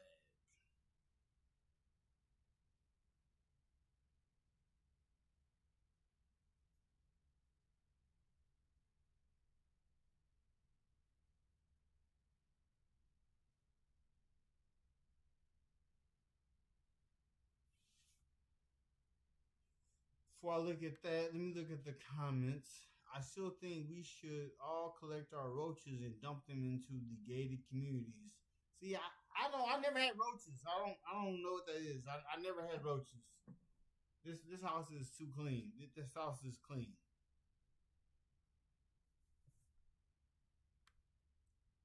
America had everything, then fumbled the bag.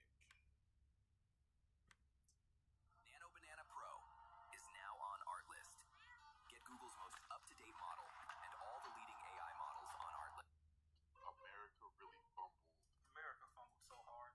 We fumbled the ball so hard as a nation. If I came back to America, I wake up and I just be like, man, something gotta change, bro.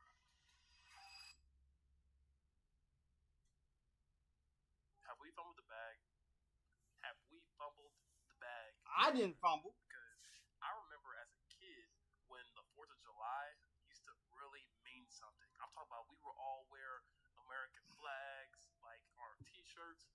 Girls would have like the American flag denim jeans. We would have the shirts black. We'd be shirtless, bro. We'd be happy to be American, okay? How do we get here? We had the lead. I mean, the scoreboard was just so lopsided. Okay, we had the cheat codes. We spawned in on easy mode, and we still managed to lose. Bro. Because after World War II, America was set up better than any country in modern history. I'm talking about factories were running, middle class was booming, one job could feed a family, and you could buy a house without selling your soul. College didn't require a lifetime subscription to debt, and we were supposed to build generational stability. But instead, we built generational stress. Somewhere along the way, the system stopped being about building people up, and it started being more about extracting from the people. They were talking about work more, get paid less, pay more for everything, and repeat until ultimate burnout. And let's talk about the scams that we have normalized as well. Housing turned into a casino. If you don't already own property, good luck, okay? You are out here bidding against investors, corporations, and algorithms. Shelter has literally became a luxury item. Education is a literal debt simulator. Just the quote unquote just go to college turned into, oh, congrats, here's 20 years of payments for a job that might not even cover rent. Oh my god, guys, you did. Congratulations. Healthcare is simply a pay to live DLC. You can do everything right and still get financially duped by one bad diagnosis. That's not a system. That is a literal trap. And don't get it twisted, guys. The money didn't vanish, okay? Productivity has gone up, tech has literally exploded, and corporations have hit record profits. The bag is still here. It's just not in our hands. It's not in the people's hands. We have optimized the economy for spreadsheets instead of humans. We let a tiny group of people capture most of the upside while telling everyone else to grind harder. The American dream has gotten patched into an American subscription model, which consists of monthly payments, rising costs, and shrinking benefits. And now people are confused why everyone's mad, why nobody trusts institutions, why every generation feels poorer than the last. Because the math out here is just not mathing, guys. You can't preach personal. Bro, I tried to help people. People didn't want to know. There's so much I know about this world. Like, all the secrets I know about the world we live in.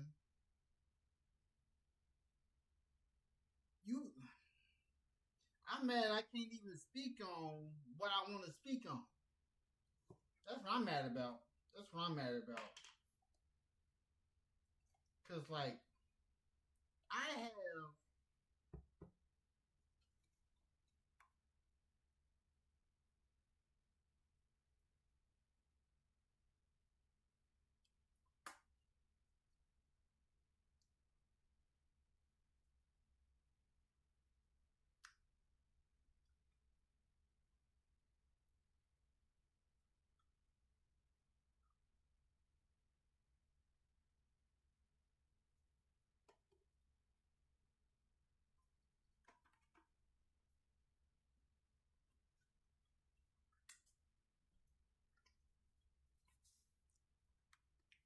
responsibility in a system that is designed to bleed people dry. Because at some point, people will stop blaming themselves, and then they will start realizing that the game is tilted. And this isn't about hating America. Once again, bro, I'm proud to be American. You know what I'm saying? I'm just disappointed in the America that I'm living in right now. This is about calling out the fact that we have had a historic opportunity and we just chose short-term profits over long-term prosperity. We didn't lose when we weren't capable. We didn't lose because of that. We lost because we let extraction replace investment. So yeah, America has officially fumbled the bag. And the real question is whether we're going to keep pretending that this is normal or finally admit that the system needs a serious update.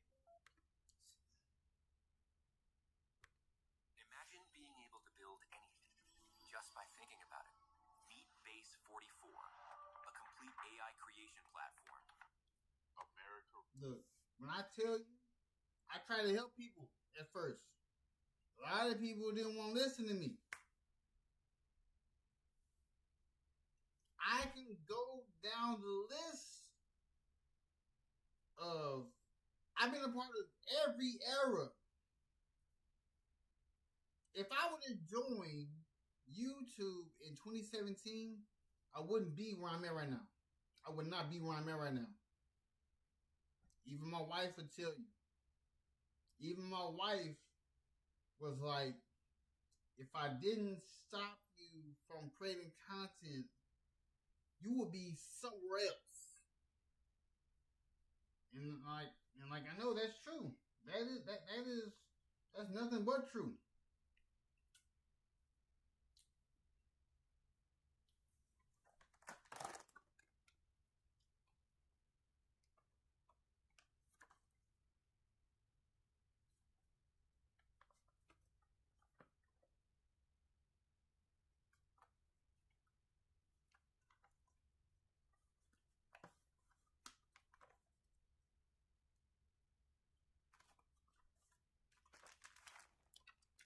But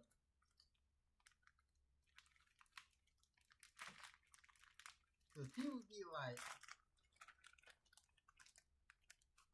you can create content, but all I do is sit on camera creating content. I'm thinking of different ideas for my content. Like right now, I'm thinking of things that I can do to make my content pop. Thinking of things to make my content pop.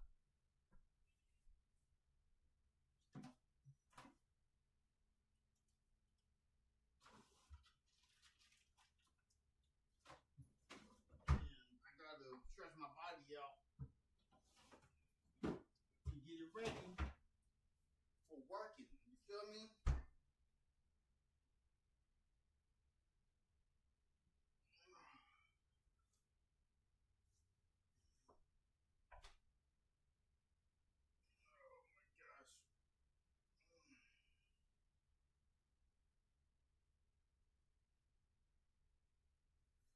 Oh. Had my wife step on my back. Cause it's like a crook in it. It's like a crook in my back. Like a crook in that joint. I'm about to start the video up though.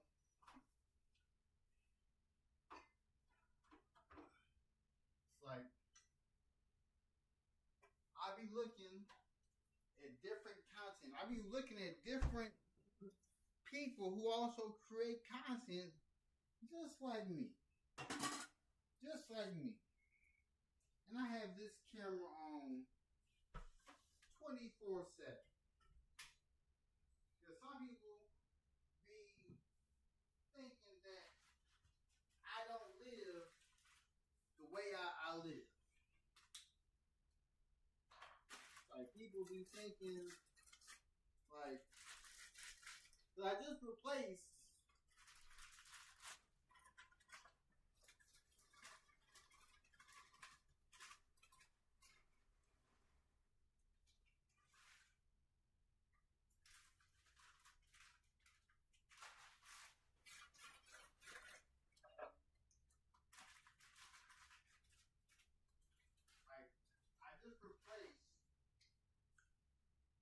a thermostat. No, not a thermostat. A smoke detector. I just replaced the smoke detector in the house.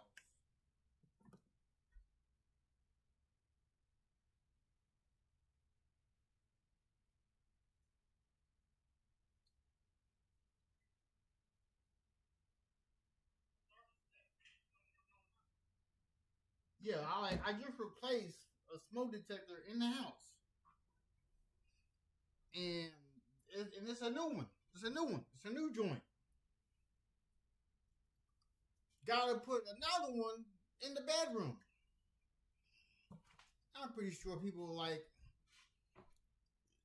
how are you doing this?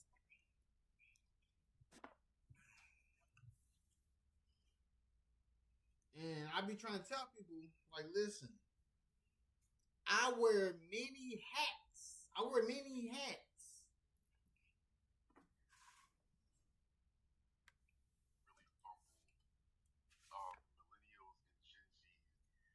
This is really like a continuation of this thing that I was talking about the other day. The millennials and Gen Z. This is really like a continuation of this thing that I was talking about the other God day. is good. God is great. Thank you for the capitalism food dropped I've the ball, received. Amen. Where, like growing up in the 90s, they had streamlined it so effectively that it was working so well.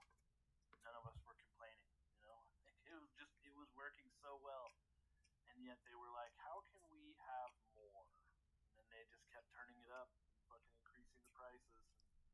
And now we are where we are, where like there's a vast majority of us that grew up as like the name brand chasing millennials that wanted to, have status associated with.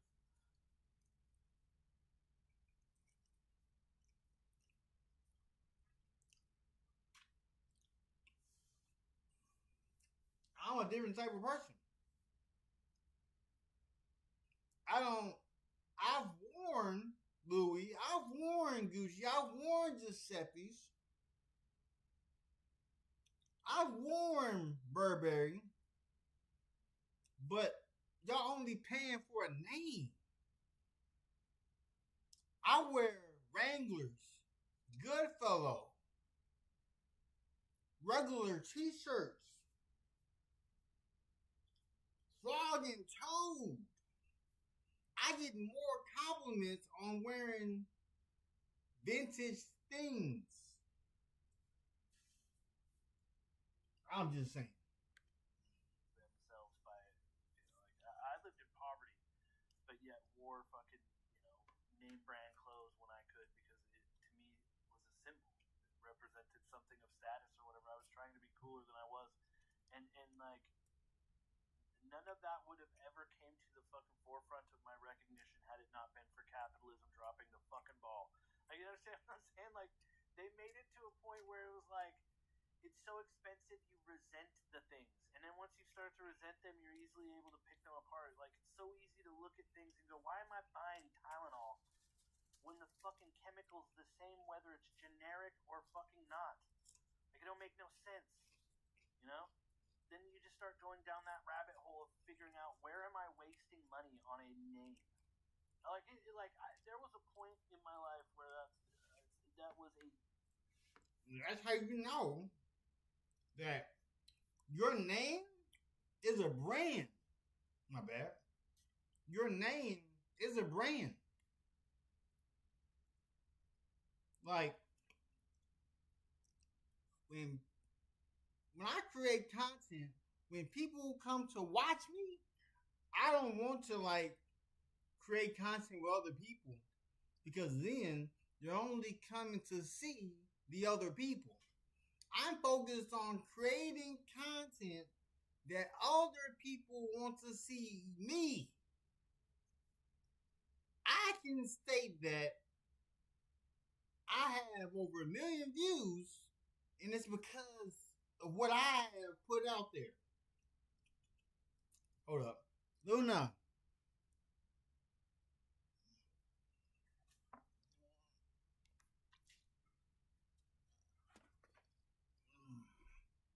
Dang, cat always getting on.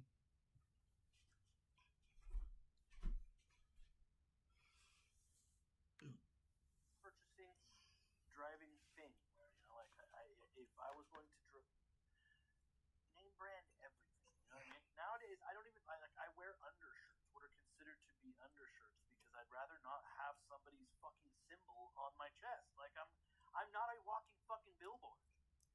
Capitalism dropped the fucking ball so hard, I went from being a happy billboard to being a fucking distraught citizen wanting to tear down billboards. Like, way to go, fuckers. I hope it was worth it, because the thing is that is needed to be remembered constantly is all we're asking for is equity. We were never even asking for all of anything. We were just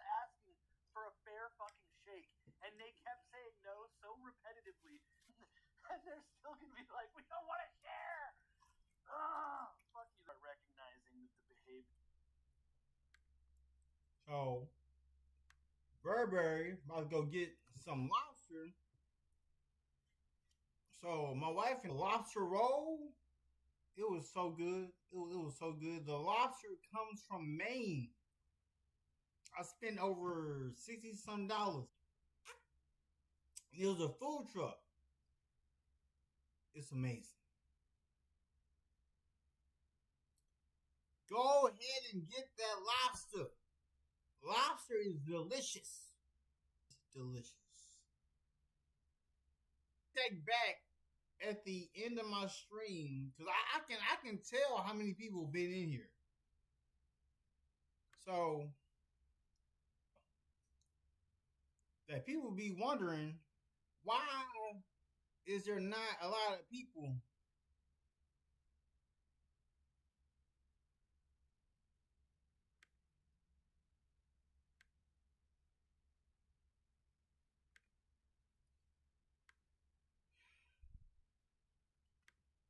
they be wondering why it's not a lot of people. You know what I'm saying? So I'm about to look at my stuff live.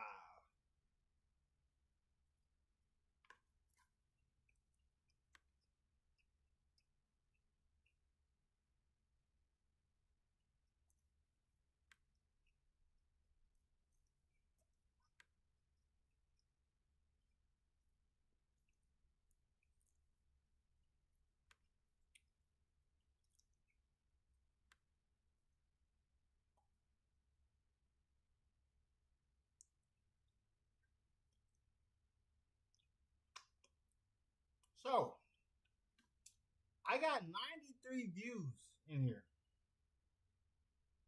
I got 93 views. But it's only showing me that there's nobody watching me, right? But over 93 people have seen me creating content. So in the past 2 days, I had over almost 200 people watching me.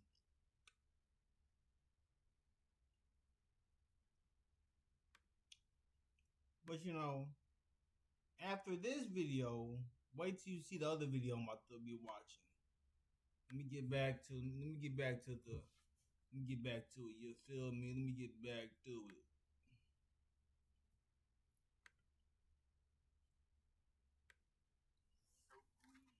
That there absolutely has to be retribution that is more extreme than the average level of justice considered on the books today, because it is a level of injustice that we haven't seen in a century. So like, something needs to be done to make sure that it is longer than a century the next time billionaires start to whisper. You know what I mean? Next time millionaires start talking about how they don't have enough fucking money, there needs to be something they can point at very distinctly. Hey, you remember the last time a bunch of dipshits said that stuff? That's what happened to them. You don't want that to happen to you, do you? Like, there's where we are now. And unfortunately, like, there's a lot of people that are still dragging their feet and thinking that there's a table to be negotiated at, when it's literally like cherry oak carved fucking, like, there's no table. It's clearly fucking their table. It is so clearly. Bro, that's why I focused on creating my own table.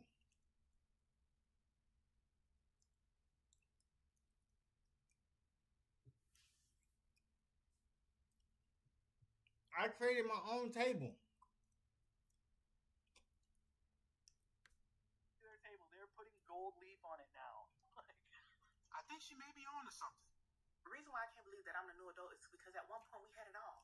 24-hour Walmart, $5 footlongs, $20 full tanks of gas, $1. Bro, I remember the $20 gas. I remember the 24-hour Walmart. I've been a part of that era in my life. I'm like, what's going on? The same Walmart I used to go to ain't 24 hours no more. You used to be able to go to Walmart And even if you were streaming, they wouldn't say nothing about it.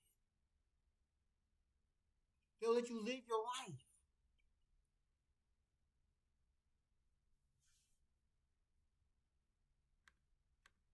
I think she may be on to something. The reason why I can't believe that I'm the new adult is because at one point we had it all. 24-hour Walmarts, $5 footlongs, $20 full tanks of gas, $1 McChicken.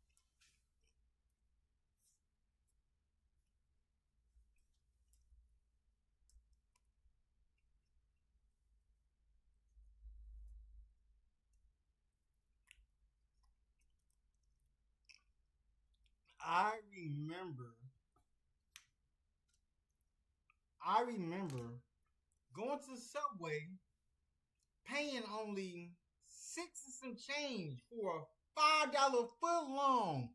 What happened to it? 99-cent stores. What do we have now? We took it for granted. We had it all and then we gave it all up.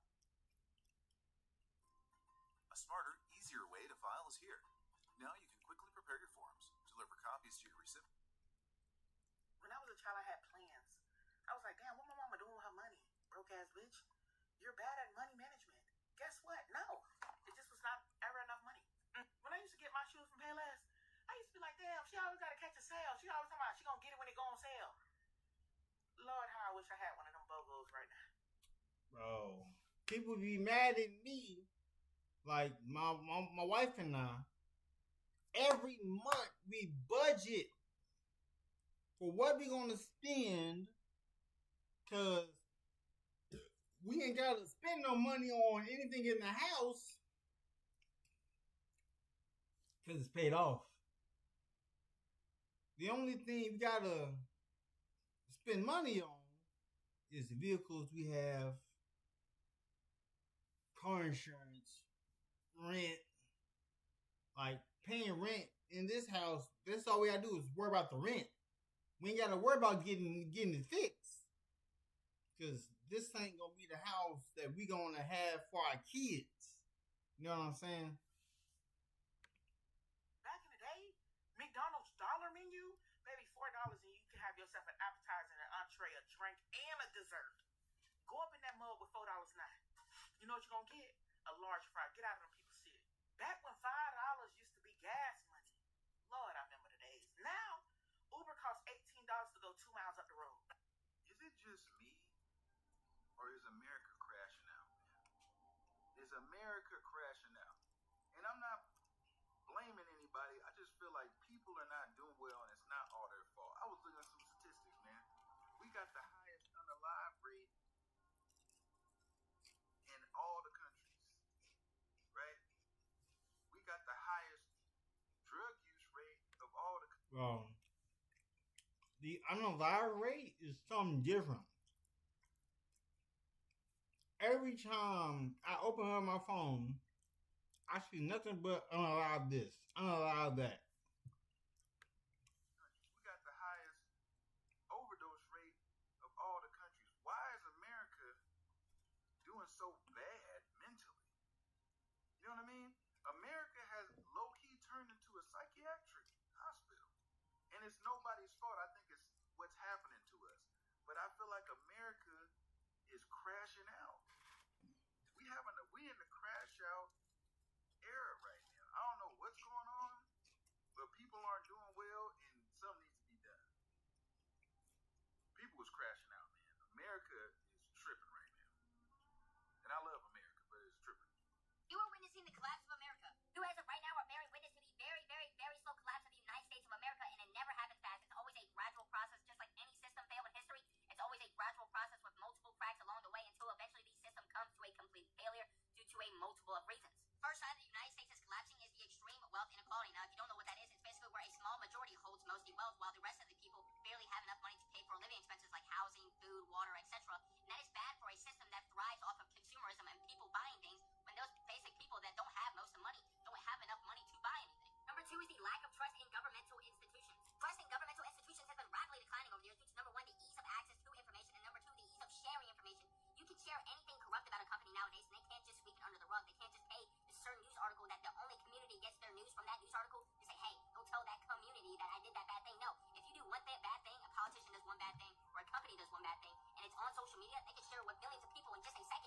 Hold up. Be right back.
Oh.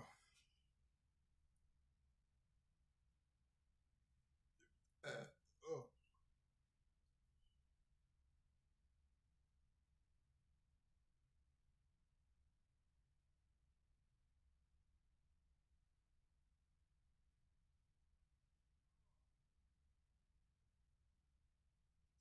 So let me go back to, let me see, what was it?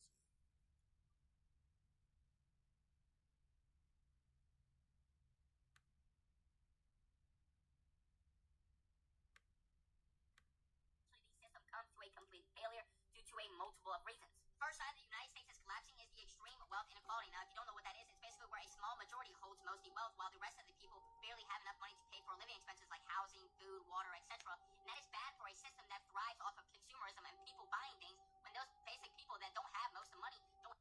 That is why I went from being a consumer to being a person who creates what the consumer needs. Have enough money to buy anything. Number two is the lack of trust in governmental institutions. Trust in governmental institutions has been rapidly declining over the years due to number one, the ease of access to information, and number two, the ease of sharing information.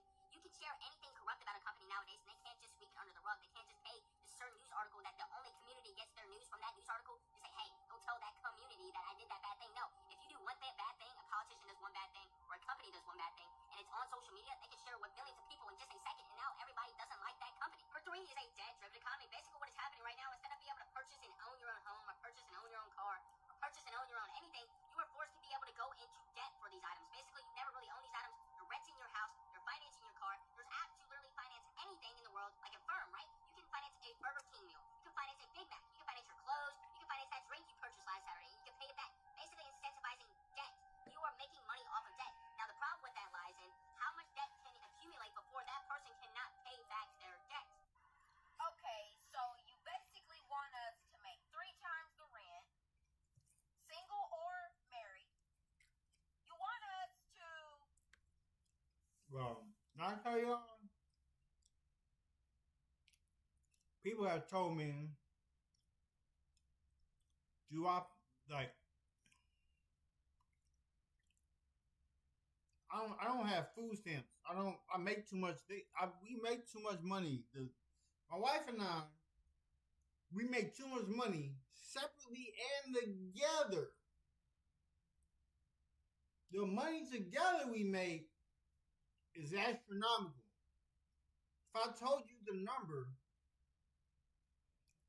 y'all would wonder why we in this house. I'm just saying. Y'all would wonder why we in this house. If I told y'all the number, the real number on what is made, because a business bank account and a personal account. So I see everything that goes on in the world. And I have an investment account as well. And I'm about to turn it into an IRA, a Roth IRA, and a 401k for my company.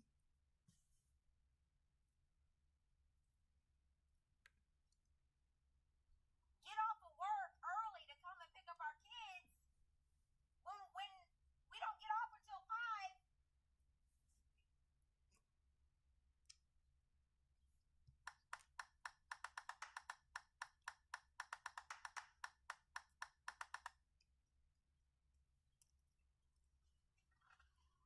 You want us to pay rent on time on the 1st,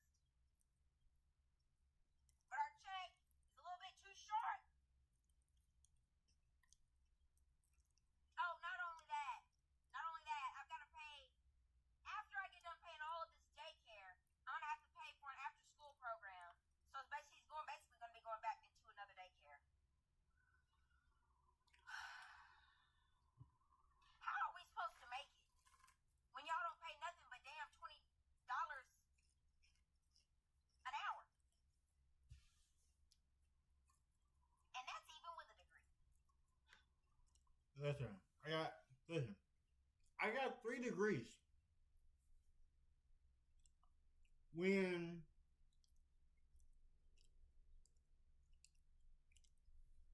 this is how I know America is cooked.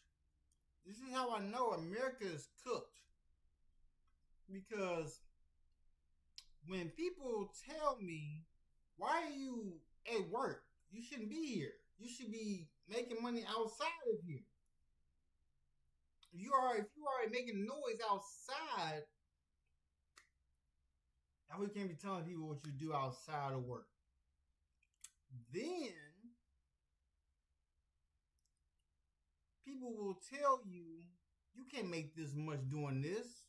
And then I show and prove that you can make $4,000 in a month doing DoorDash. People will be like, that's not right. That's not true. And then they'll tell you, you have to work the 9 to 5. I'm like, nah. I'm off work before my wife is. I set my schedule. I don't answer to people. My badge by the wall says independent contractor. The person who I got a contract through tells me I don't have to come back until I am ready.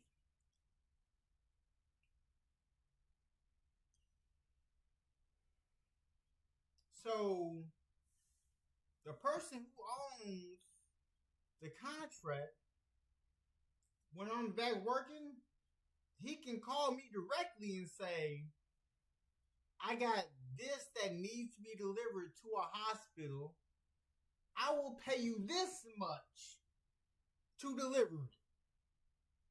I'm like, I'm taking it. Yeah, I'm taking it. Because I know what my contract says. My contract states that regardless, I'm making $1,500 or more every 2 weeks.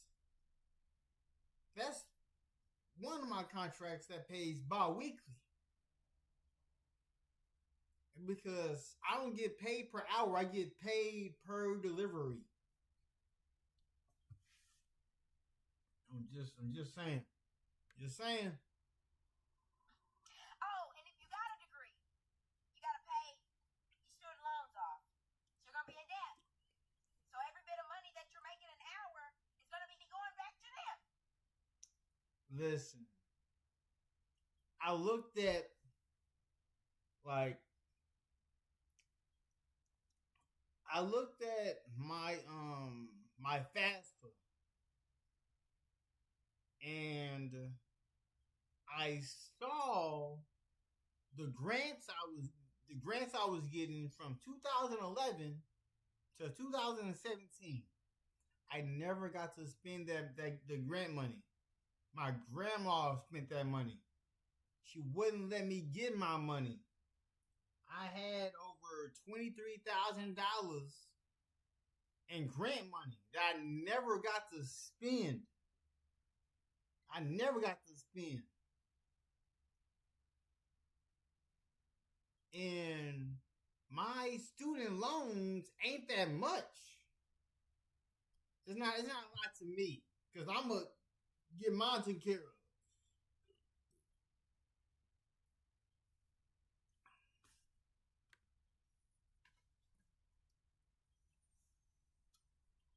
Buckle up. It's getting real.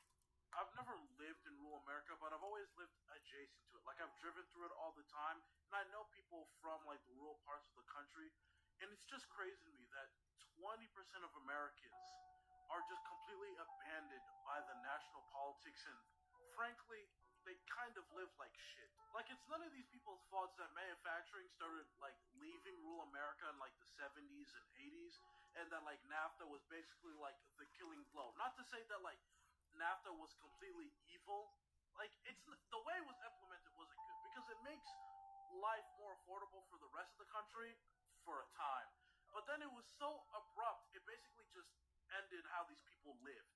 And if I'm being honest, it feels like rural America was always doomed from the beginning because of its infrastructure.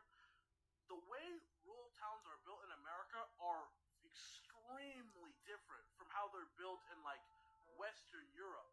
They're completely reliant on suburbs and the cities, and they have no form of, like, transportation outside of cars. Like, if this country was built around trains, like, it wouldn't be as bad. And, like, neither party cares.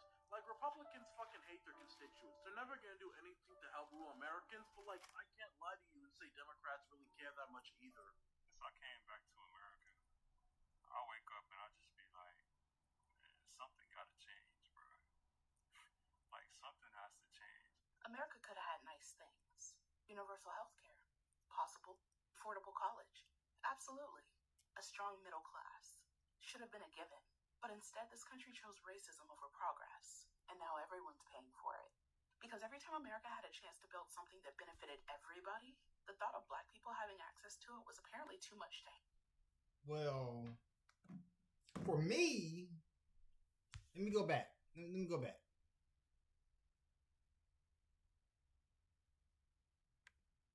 Go back. Like, something has to change. America could have had nice things. Universal health care. Possible. Affordable college. Absolutely. A strong middle class.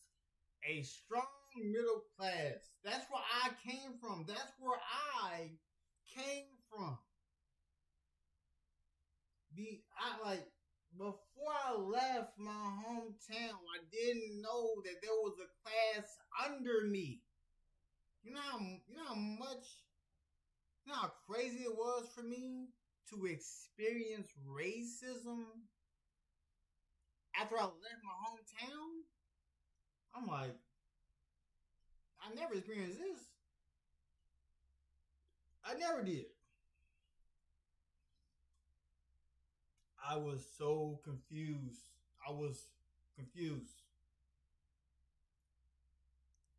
I had a good upbringing.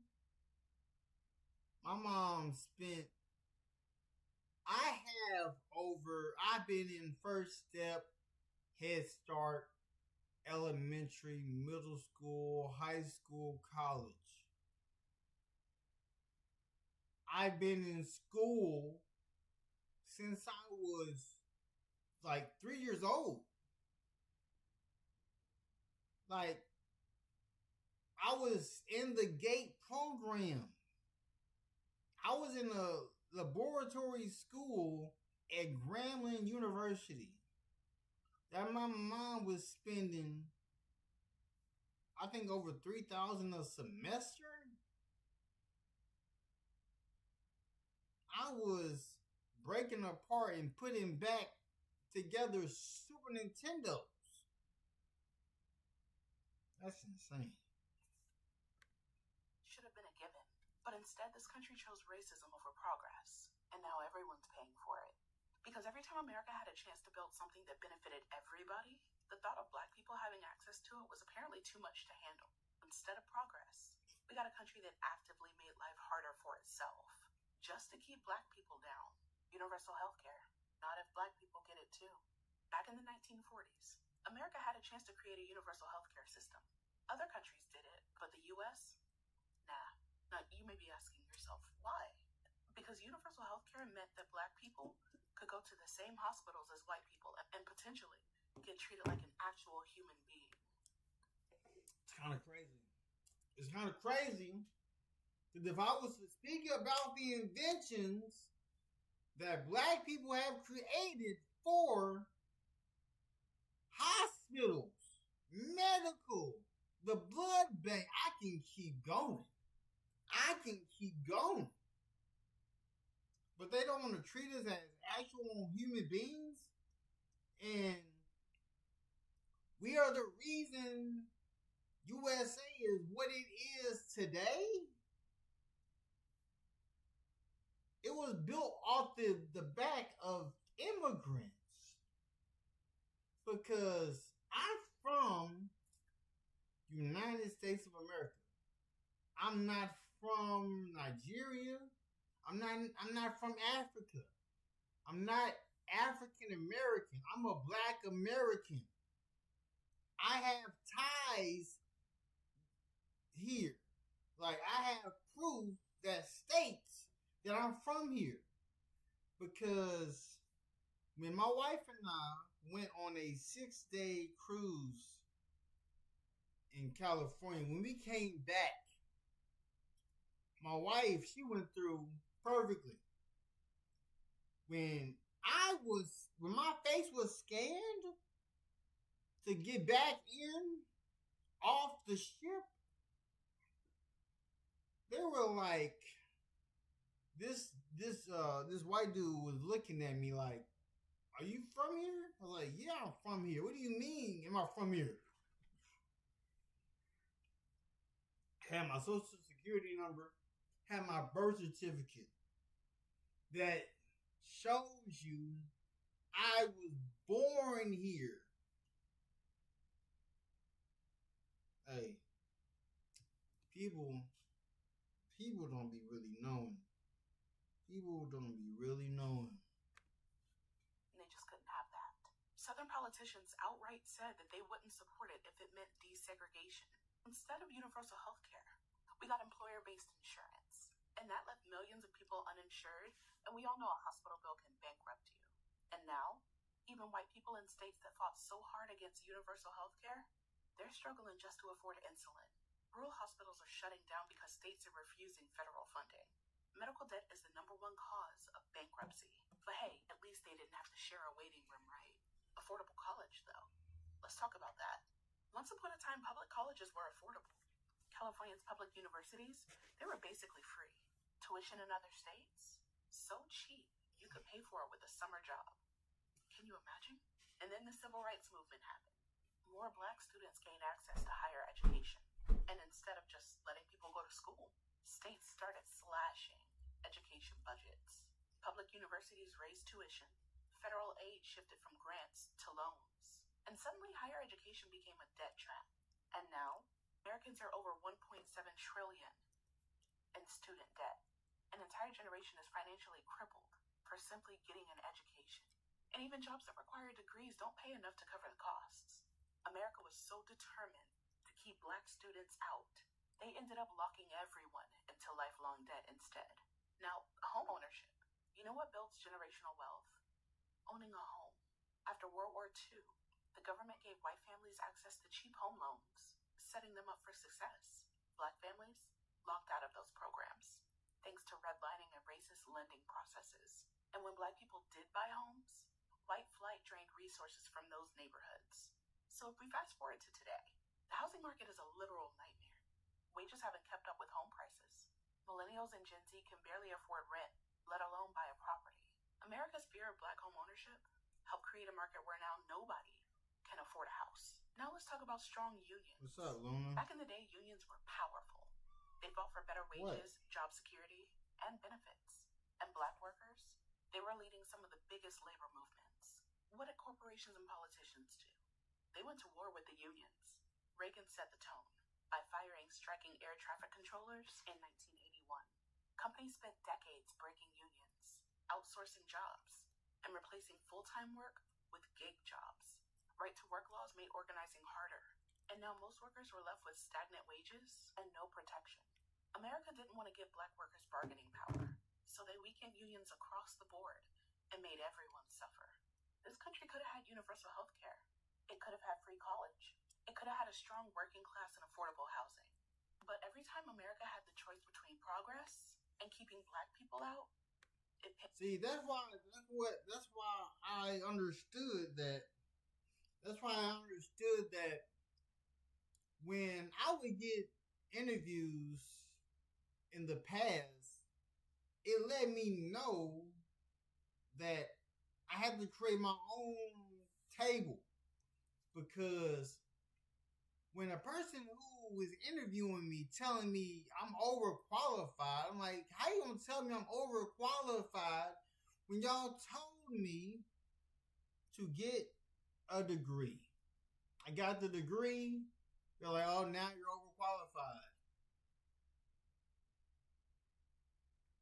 But if you want to get this position, you need more experience. So I got my bachelor's degree. They tell me, once again, you're overqualified. And then I got my third degree, which is a double bachelor's. They say I'm overqualified for any company. So for me to make money from a 9 to 5, I would have to just work entry. And if you want to go up the ladder, you gotta kiss tail. You gotta kiss somebody's behind. You gotta be polite to them. Like, what? What do you mean? The ladder. And now, instead of just screwing over black people, the entire system is broken. They deny black people health care. Now the whole country's drowning in medical debt. They lock black students out of college. Now everyone is shackled with student loans. They stopped black home ownership. Now the housing market is a disaster. They fought black-led unions. Now wages are stagnant for everyone. America wanted to keep black people down so badly, it dragged itself down with us. And the wildest... All right. You didn't want black people to do this. They hate black people so much, but they follow the black dollar. They follow where people spend their money the most. So then they can copy it to make money off of us. Isn't that kind of confusing? Part is that people are still out here pretending to be surprised. America fumbled so hard. We fumbled the ball so hard as a nation. We could have been talking about universal health care and improving our education system, but instead we're talking about how to attack pronouns and emails and how to give the richest man in the world more money and all of his friends having to pay less in their taxes while your taxes increase. It's crazy. And for those of you who are even for a second thinking about, oh, he's trying to give us another stimulus check. The stimmy. He's going to fire you, cause you to lose your job just to go and give you a stimulus check of $5,000 as a pat on the back. That's like somebody stabbing you and giving you a Band-Aid and saying, oops, I'm sorry. They did it on purpose. He's purposely causing people to lose their jobs. Unemployment finna go up. Inflation's finna go up so that he can make more money. Again, that's like stabbing you with a knife and giving you a Band-Aid. I'm Rob. If you're new here, welcome to vidIQ. We help creators grow their YouTube channels. Our next evolution in that mission is this, the channel. Frosted Flakes was different. Cinnamon Toast Crunch was different. None of the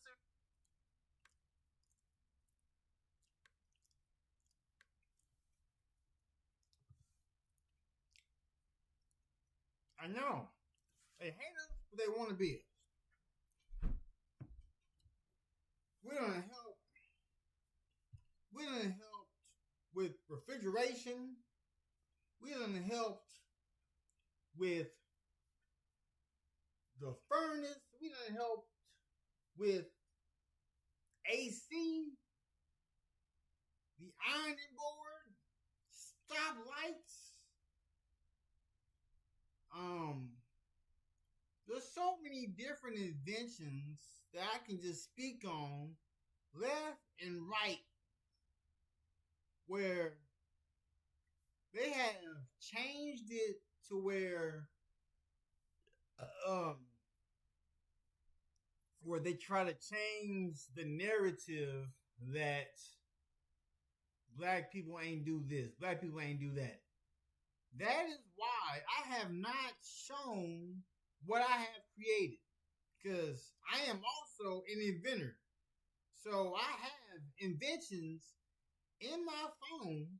I'm waiting until I have them patented so that then I can talk about them more.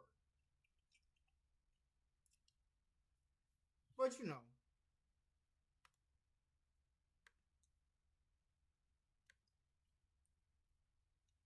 life is crazy. Life be life. Cause some of these people be thinking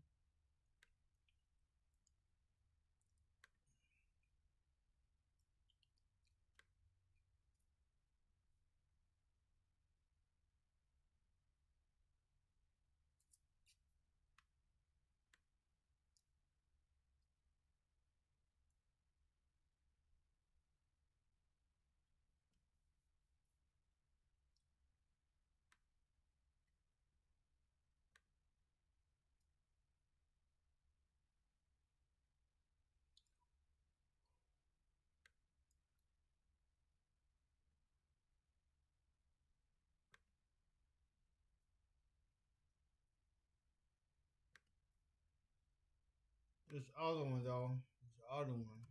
You see. Like, it's kind of crazy how America hate us, but they want to steal our inventions. The man who built, the slave who built the corn planter and the cotton planter was a black man. He's the reason why people don't gotta pick it no more. You're welcome.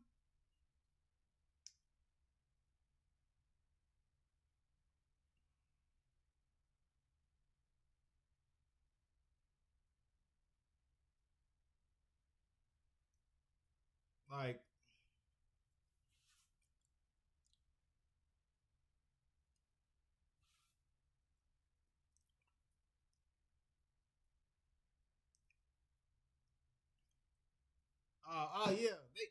they getting outnumbered. They getting outnumbered, and then they want more babies to be born,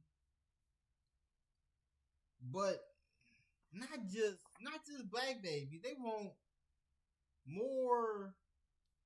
You know what babies I'm talking about, but for me, there's no shortage. Like, I've tested my sperm count and everything. I got swimmers. So when my wife and I, when we have kids, just know it's gonna be a blessing. And if you see me in a vehicle, waving hand sign, welcome in Jamie.x5 first message of the stream fire. This ain't no vacation. I'm not on vacation no more. My vacation, look, this wasn't a vacation. Every day to me is a vacation. Even when I'm working. It's a vacation. Because, like, I work for myself.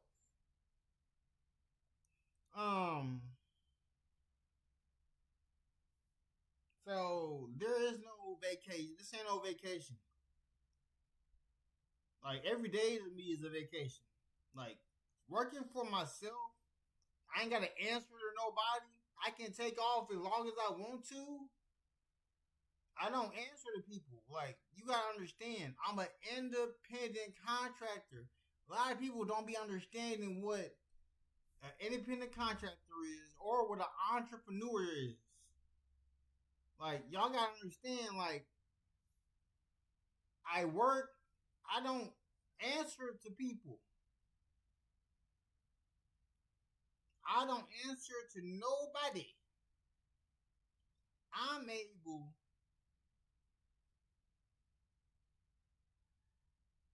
oh yeah, they're no longer the majority. They're on the other end. Like the tires, the tables are turning. The tables are turning, and they're not liking it. They're not liking it.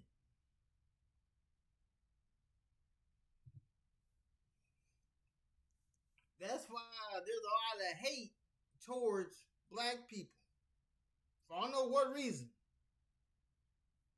Like, I don't know why I've been hated on so much. I'm like, I'm not even at the top yet. You hating on me, I'm not even at the top. That lets me know I'm headed that way. That lets me know I'm headed that way. But this one, wait, people are finally admitting why they're in debt.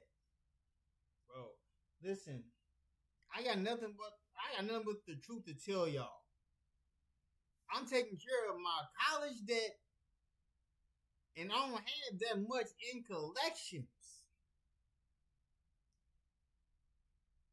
Watch what I do. Watch what I do. All I'm going to say is, you see me in another vehicle, just know it was for my business company. I'm just saying. I am in 100K a day because of my gambling problem. You gambling? 100,000 pounds in debt. This isn't credit cards, it's my student loan, so I should be able to afford it too. Huh? I'm only 28 and in $117,000 worth of debt. Damn! In in-ground pool, we financed it. The current balance is $43,600. You're falling to, if any. In 2026, I am taking more accountability over the fact that I am in a lot of debt. So these are the reasons why I'm in $62,000 of debt. One is I always tell myself that other people can afford it, so I should be able to afford it too. Two, all of my debt is mainly school.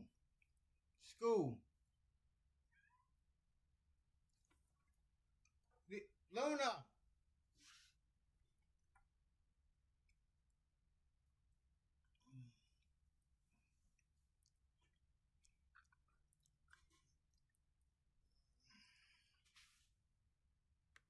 is I use credit cards for convenience, and then I forget to pay them off right away. And Who? How you forget to pay? I wish I would use a credit card I have on me to pay for something. And who forgets? I would never forget. I can go to I've been to a lot of restaurants. I keep tabs on everything. I keep tabs on everything. You tell me you don't track your spending. three is I don't track my spending, so I have literally no idea where my money goes. But What do you mean you don't? Bro, what do you mean you don't? What do you mean you don't track your spending? Why would you not track your spending? Like, I learned money management for this reason. I learned accounting this reason. I understood accounting math. Like there's math in accounting. Like they tell you everything about the ledger, about what are tax write-offs and what aren't tax write-offs. This is insane. Like when I have a business account, in a personal account, I pay myself through my business account. Man, that's crazy. I'm done making excuses. What really stood out to me is she said that she is $62,000 in debt for multiple different reasons, but one of them being that if she sees other people doing things, she thinks in her head she can do those same things. The keeping up with the Joneses mentality is so dangerous for so many different reasons. Not only does everybody's individual income vary from person to person, so does their ability to be able to pay back said debt. Just think of somebody you know that you're really close with. You may even have different jobs or even the same job, but guess what? When it comes down to your basic living expenses, it's not the same. Not even close. People have different priorities, different responsibilities. Some people have children that take a lot of their money. Some people...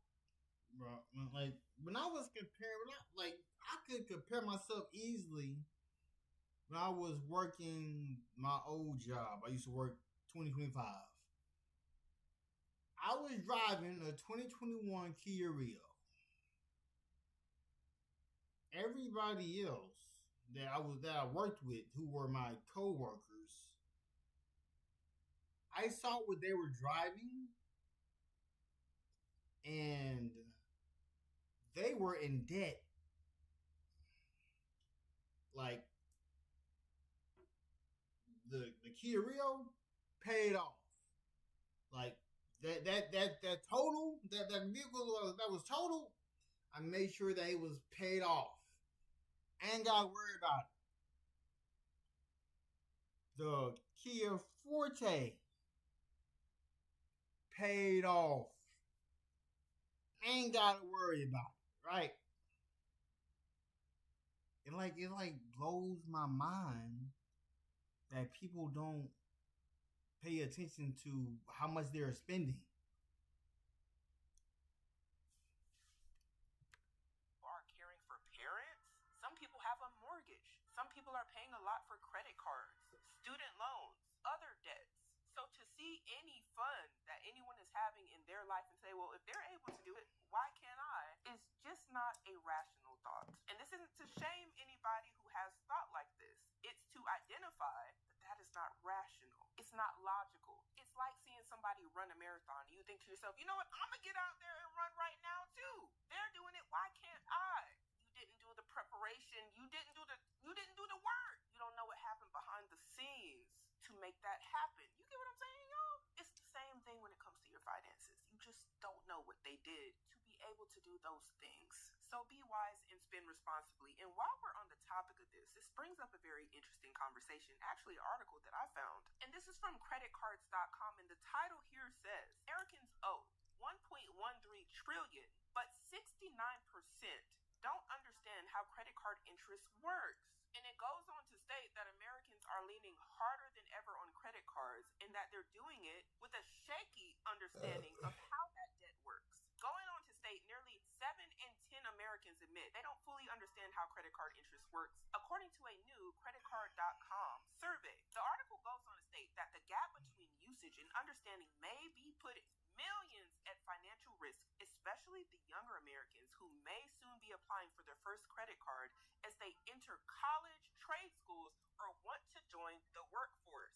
I'm currently 28 and in $117,000 worth of debt. I did start at $141,000 back in April, and I've been able to pay it down to $117,000 in the last couple months. I had a lot of people ask why I'm in so much debt when I'm only 28 years old, and none of it is my mortgage, so let's talk about it. So I'm currently a full-time stay-at-home mom. I wasn't always, though. I used to work full-time, but that was before I had kids. My husband was making about $60,000, and I was making about $40,000, so together we were making $100,000.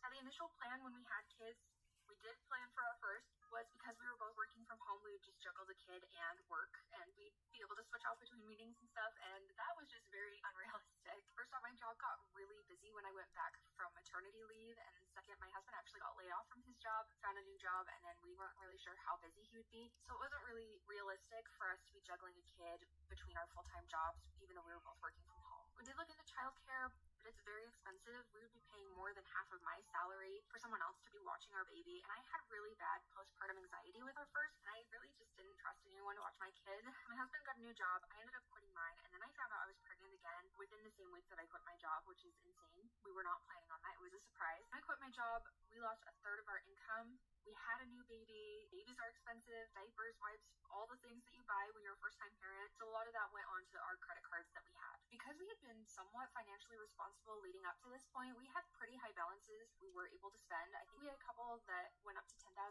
We ended up maxing out our credit cards super quickly.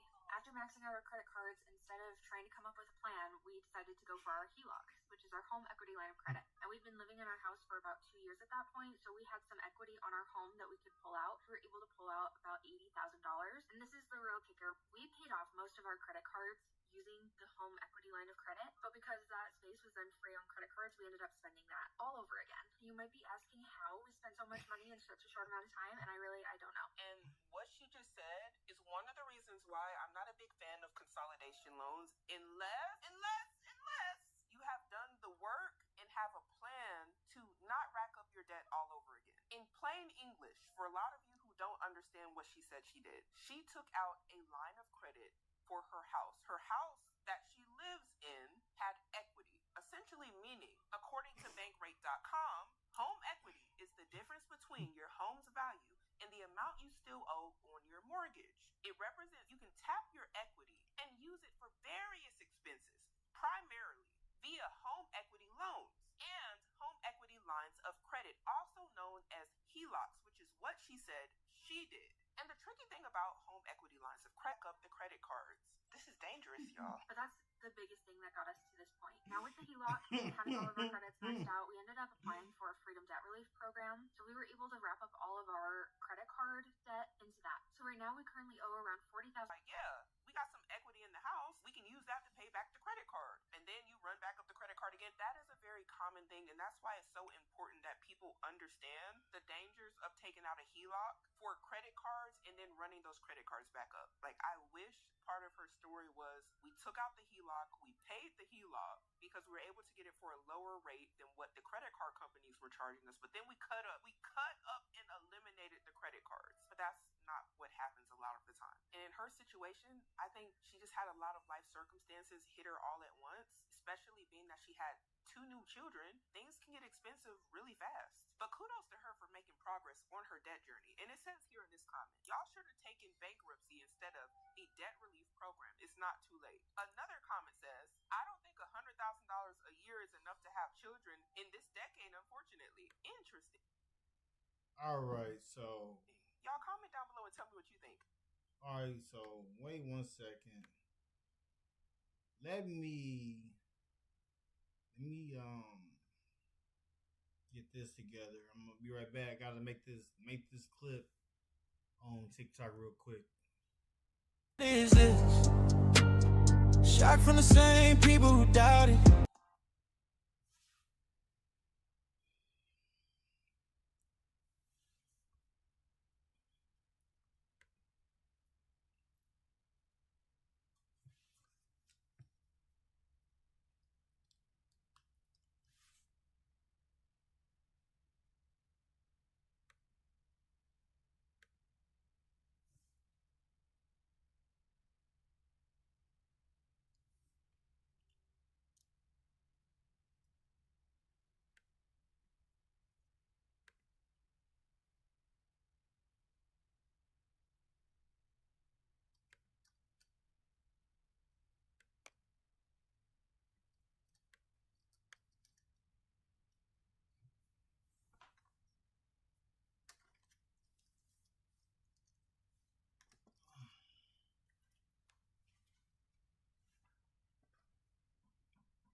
Look at these fake content creators. Fake lies. The deception of it all. A woman arrested for living in a mansion that's not hers. She did this without permission. She is selling y'all a dream. Selling y'all online courses as a financial advisor, and she's not even a financial advisor. While actually living on food stamps and making her daughter work instead of school. So, a vulgar squatter lays around 2.3 million mansion all day and sent child to work in bakery to help pay the bills. But now, karma has caught up with her in the most delicious way. The most delicious way. Like, it's baffling to me that this is a thing that going on. So, Tamika Good, 40 years old, squatted in a $2.3 million house selling y'all a fairy tale. And one second. Let me get y'all right. I'm going to get y'all right. So, in Methodist, Maryland,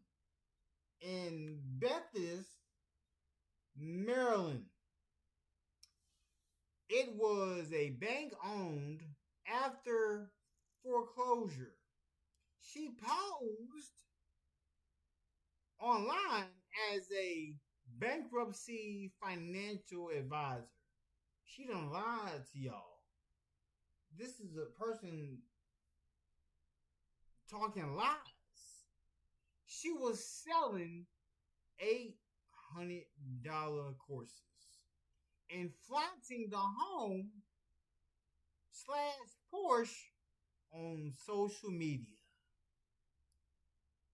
Actually, this is the reality on what she lived on. She lived on $946 a month, $408 on food stamps, $538 child support. Her daughter worked at a bakery instead of school. Convicted of trespassing, breaking and entering, sentenced to 90 days, but released early on bond and returned, rearrested February 10th, freed again on $5,000 bond. This is insane work. This is insane work. I'm a person who creates real content, and this is what I'm going against. People who lie about their life.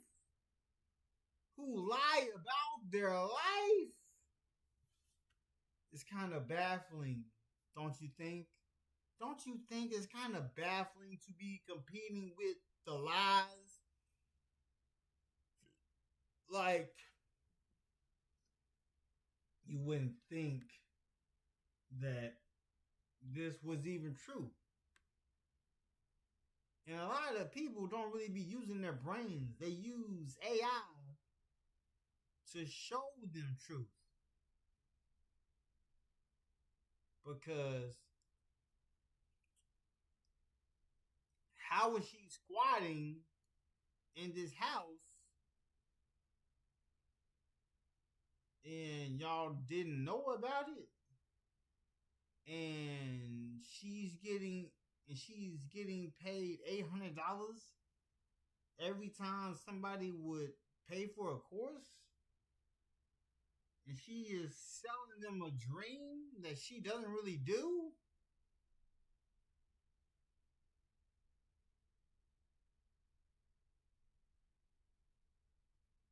Like,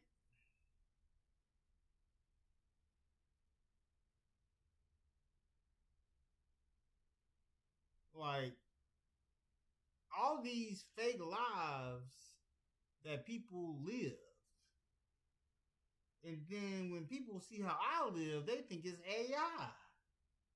That's crazy.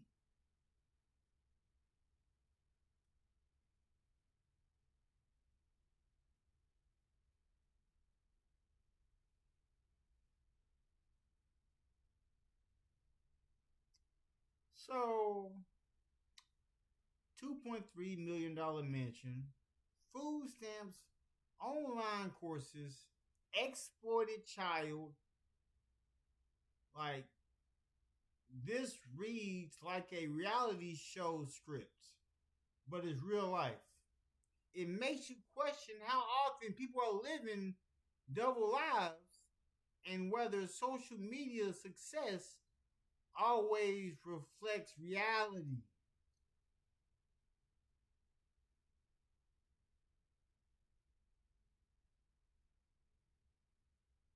This is insane work. Insane. Look at these fake content creators.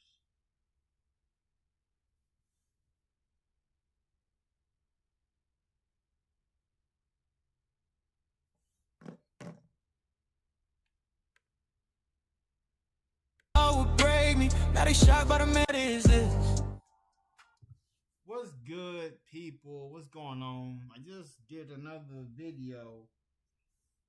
It's crazy because I do videos on TikTok and then I wait a day to see what is getting the most pull. Then I pull them and then I post them on my YouTube channel.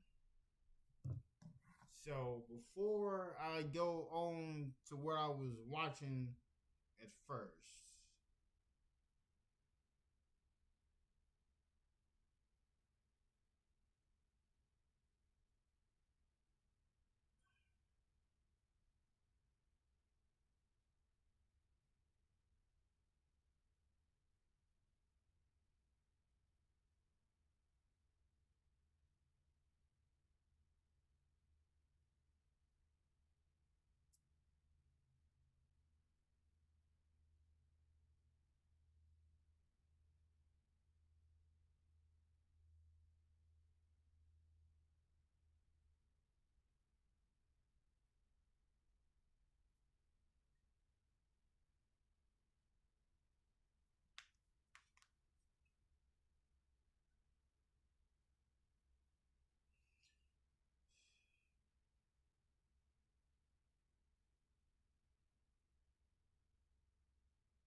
let me go back to what this is.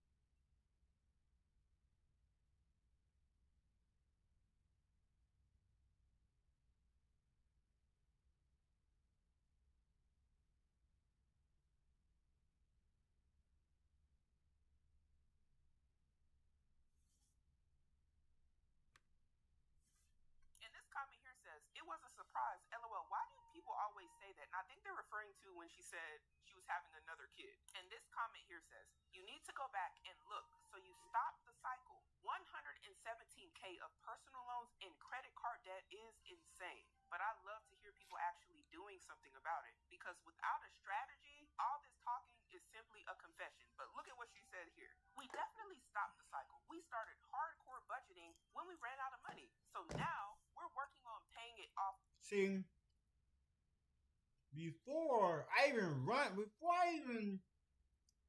run out of money, I was budgeting already. Every month we budget. We budget what's going in, what's coming in, and what's going out.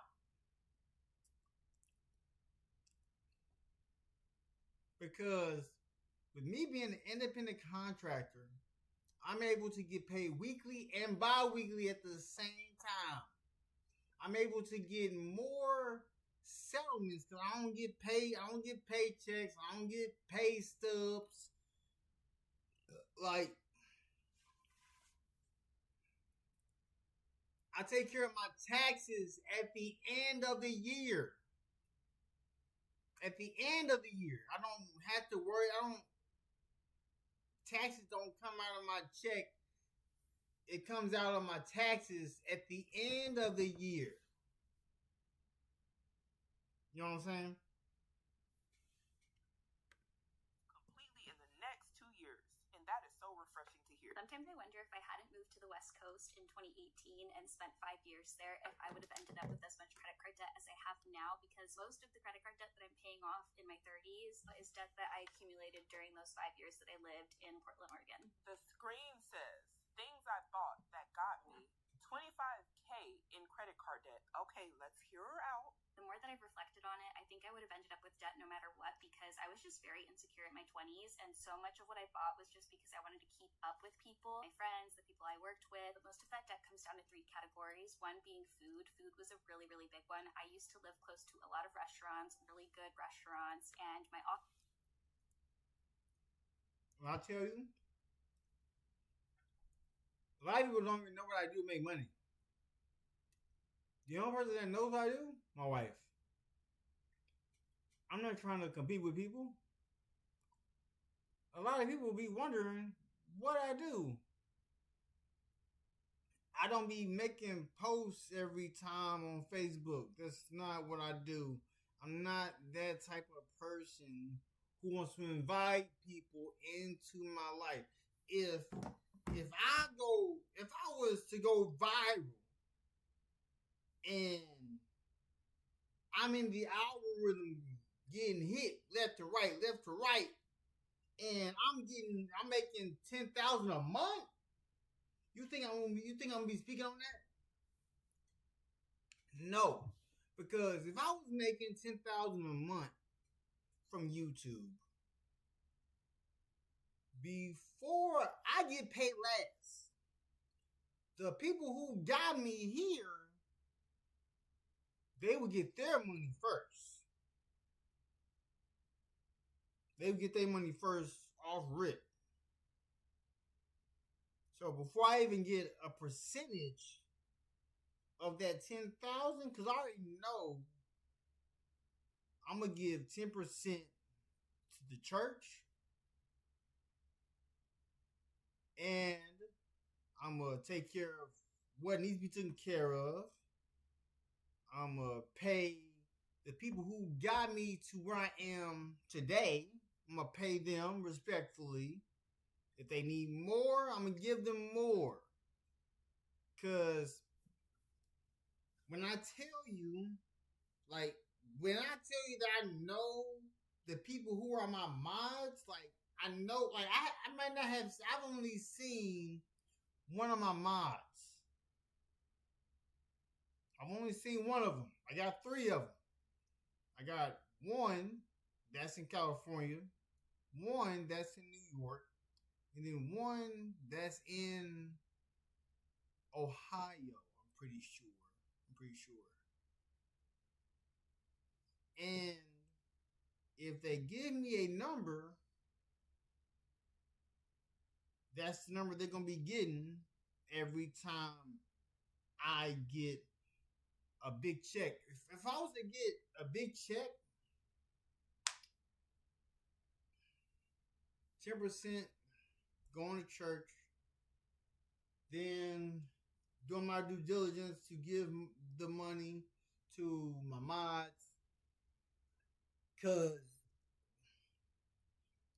with building a media company, and then y'all not taking into account with the mods. A lot of the people don't be knowing that people who are mods, like, those are like employees. Like that, like, you, it might not make sense to y'all, but if someone comes onto your channel and they are wanting to be involved with your channel and they want to go with how you are going with it, then it's only right that you pay them what they are worth. You feel me? So when it comes a point, because I'm always being told that every time I go on TikTok or whatever, it tells me I'm about to make some big money off this. And I'm comparing myself to the other streamers who just run through money like it's nothing. Where some people will be making 80 to 100,000 a month. If I was making that, nobody would know what I do. They'll be wondering if I still got money. Like, it's none of your issue. I live frugal as possible. I don't got the iPhone 17. I got the 16. I'm not going to stop using this phone until it die on me. Until it die on me. I'm just saying. This was close to a lot of places to go out to eat. Always new hot restaurants to try out and new happy hour spots to go to. It was literally multiple times a week that I was just going out and indulging in things that I definitely didn't have the money for. And the second thing was clothes. I used to thrift shop all of the time. It was essentially a hobby of mine. Like, I would go every single weekend, and there were so many thrift shops there that I would just spend hours looking through the racks and also following influencers on social media and seeing what they were wearing and wanting to wear the same clothes. I was obsessed with Reformation, still obsessed with Reformation. I absolutely love their clothes, but I was buying their clothes. I didn't have the salary for Reformation. I wasn't thinking through the fact that I was spending over $200 on dresses. I did not have the money for those kind of big purchases. $200 for dresses when you don't have the money? Y'all, you get 5 dresses at $200. You just spent $1,000 on dresses. That's just 5. If you like shoes, if the shoes cost $200 a piece, you get 5. You easily spent $1,000. If you like to go out to eat, and in a week's time, you spend $200, and that's being conservative. You do that 5 times, $1,000. The pattern I'm trying to show here is shopping for a lot of you all. Whether it's for fast food, clothes, shoes, having a good time, shopping is the hobby that is messing a lot of y'all up. It is. Lastly, travel. I don't know if this is the same for all West Coast cities. In Portland, I felt so insecure when I would come back from a weekend and I didn't have exciting things to tell my coworkers that I had done. People are always going on camping or doing short weekend trips and going out to the coast, and it got to a point where I wanted to keep up with all of that too, and I wanted to have exciting things to talk about after the weekend was over. So we would like jam pack all of these like mini trips into our weekends. So those were the three main things that I was buying that was getting me into all of this debt in the first place. But I think even peeling that back and recognizing that so much of those purchases were motivated by my insecurities and wanting to keep up with other people has really helped me understand like I have never wanted to keep up with anybody. Like, there's nobody out here to keep up with. I've worked so hard to be different from people. It helped me. Like, I worked so hard I've separated myself so much. I created my own table where people are looking at my table and figuring out how you doing this. So, like, let me go to my Discord. I'm going to my Discord. All right.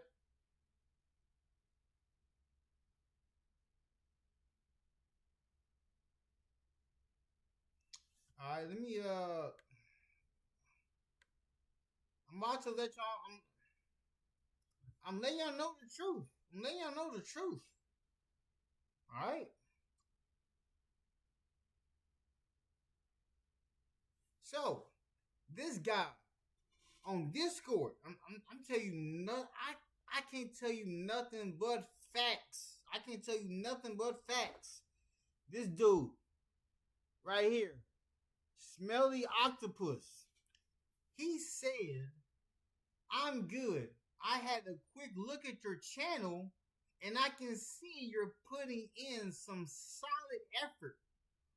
When did you start streaming and what other platforms are you streaming on? I told him I've been streaming since February 29th, 2020. He said, oh, good. I said, I'm a YouTube partner, Twitch affiliate, and a Kick creator. He said, that is amazing. By the way, where are you from? Always nice connecting with streamers from different places. Do you usually follow a schedule or just go live when you feel like it? I said, I go live when I feel like it since I work for myself. That's the best part on working for yourself. And then he asked, okay, where are you from, by the way? I said, I'm from Arkansas. He said, that is a nice country. He said, I'm from Dallas, Texas in USA. And I asked him how old he was. He's 22. And then he said, wow, that is good. I asked him how old he was. He said, he's 22. And you? He said, I noticed it's been a bit quiet during your streams. Happens to a lot of people starting out there. Have you been trying to figure out how to get more audience to tune in? And I said, oh, okay. I said, I know how to get my audience. I'm just now working on getting in the algorithm of Kick. Because I'm trying to figure out what look maxing is, all these other... Hold up. All these other words being used. Because, you know, being married, I don't know what these kids are going through. And he said, wow, that is good. Are you doing anything to promote your channel? A lot of people don't know, but stuff like SEO on Twitch or Kick can really help bring in more viewers naturally. And then in my mind, I'm thinking, I already know about SEO. Like, I have degrees in business. I got degrees in business for this specific reason. And I said, I'm 31 and been streaming since I was 26. He said, good, that is good. Then he had a question about, are you doing anything to promote promote your channel? A lot of people don't know, but stuff like SEO. And then I tell them, I do my own promotions. I have 3 different business degrees, 2 certifications for my medical courier company, and I have 5 different LLCs. Meaning, I should have a business bank account for each one of my businesses.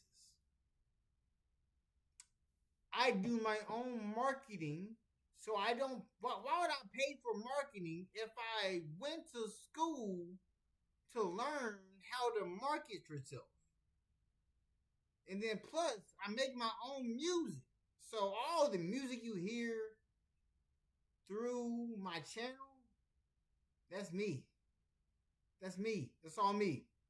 I'm not paying nobody else for their music. I just go to Suno and make my own music. And he asked me, how am I promoting myself? I said, I utilize my TikTok, and that's where all my content comes from that I post on YouTube and Instagram. And I told him, here are the number of accounts I have. I have 1 Twitch account, 5 YouTube accounts, 1 Kick account, 3 Instagram accounts, and 5 Facebook pages. And each one of them are monetized. Well, not my YouTube channels. I only got 2 that are monetized on YouTube. And then he asks, okay, how did you promote all the platform accounts by yourself? And then I told him, well, I have 3 business degrees in administration and marketing. And I also have 7 sponsorships. I'm working on getting brand deals next. Because my dream growing up was to be an entrepreneur and a streamer.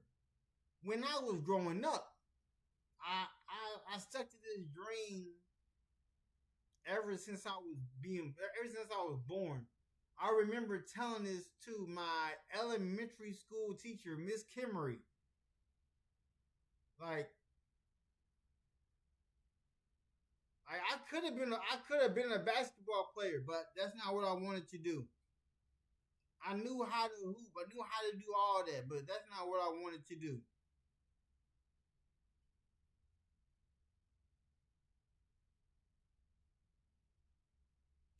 And then there's people who are wanting to promote my channel, but they want me to pay them to, I'd rather just promote myself. Why would I pay you to promote me when I got the degree to promote myself?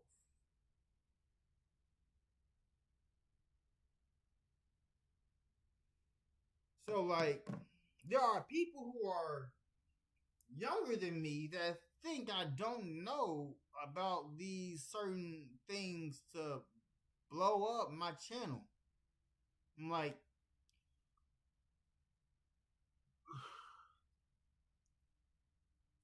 I reached over 2,100 subscribers just on my own, just by myself. And then a mod came in and put me further into the algorithm. Put me further. So my mod Burberry put me further into the algorithm. And the first day in January, I had hit over my engagement reach. I had reached over to 50,000 people. That means over 50,000 people saw my name come down the list. A lot of people be focused on the viewership. I'm focused on the engagement. Mm, mm, mm, mm, mm, mm, mm.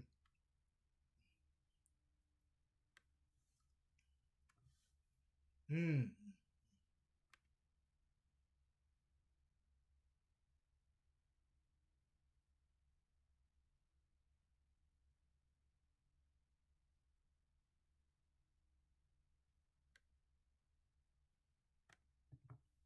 What my financial priorities are now moving forward, and recognizing when I'm making purchases off of emotional factors rather than it being like a functional thing or something that I'm saving up for or an investment. Do not regret living on the West Coast. I absolutely loved living out there, but I am very thankful that we've moved back to the East Coast, and I'm just being more intentional with our money and my plans for what to do with that money, and also just like learning how to be comfortable with not always having exciting plans and being able to spend time with myself and kind of like living a hermit lifestyle this year as I pay off all of this debt. I'm just feeling more aligned with myself, and I'm really thankful for that. One thing that immediately drew me in was her describing the need for thrill. And I think that's very relatable to a lot of people. A lot of you all, everything is always supposed to be exciting. It's always supposed to be something fun going on. And I feel that social media has tainted reality because in real life, every moment isn't always exciting. Sometimes it's just quiet.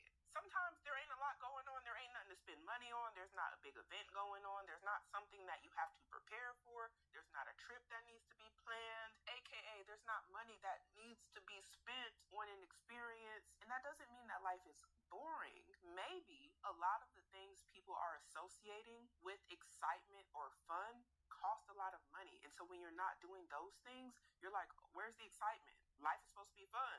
I'm supposed to live my life. I only live one life. Why can't I live? Why can't I do fun stuff? And there's nothing wrong with doing fun stuff, but it doesn't always have to be expensive and irresponsible. When you start doing those fun things out of excitement, out of you just don't know how to stay still, you might see your bank account decrease. You might see your debt increase. And it's something that you have to be very aware of, especially being that when you hop on social media, like she was saying, you're seeing influencers, you're seeing people whose lives you may aspire to do certain things that they're doing. All the while, you don't know what it took for it to happen, but honestly, you don't care because you don't think about that when you're scrolling on social media. And why would everybody tell you what is going on behind the scenes? It's just not reasonable because you can be whoever you want to be online. But another thing that really stood out is she was talking about essentially trying to impress other people with the stuff she was doing. And I want to go ahead and just make this very clear. Y'all, nobody really cares that much. Like, this is not high school. Can you imagine how easy life would be if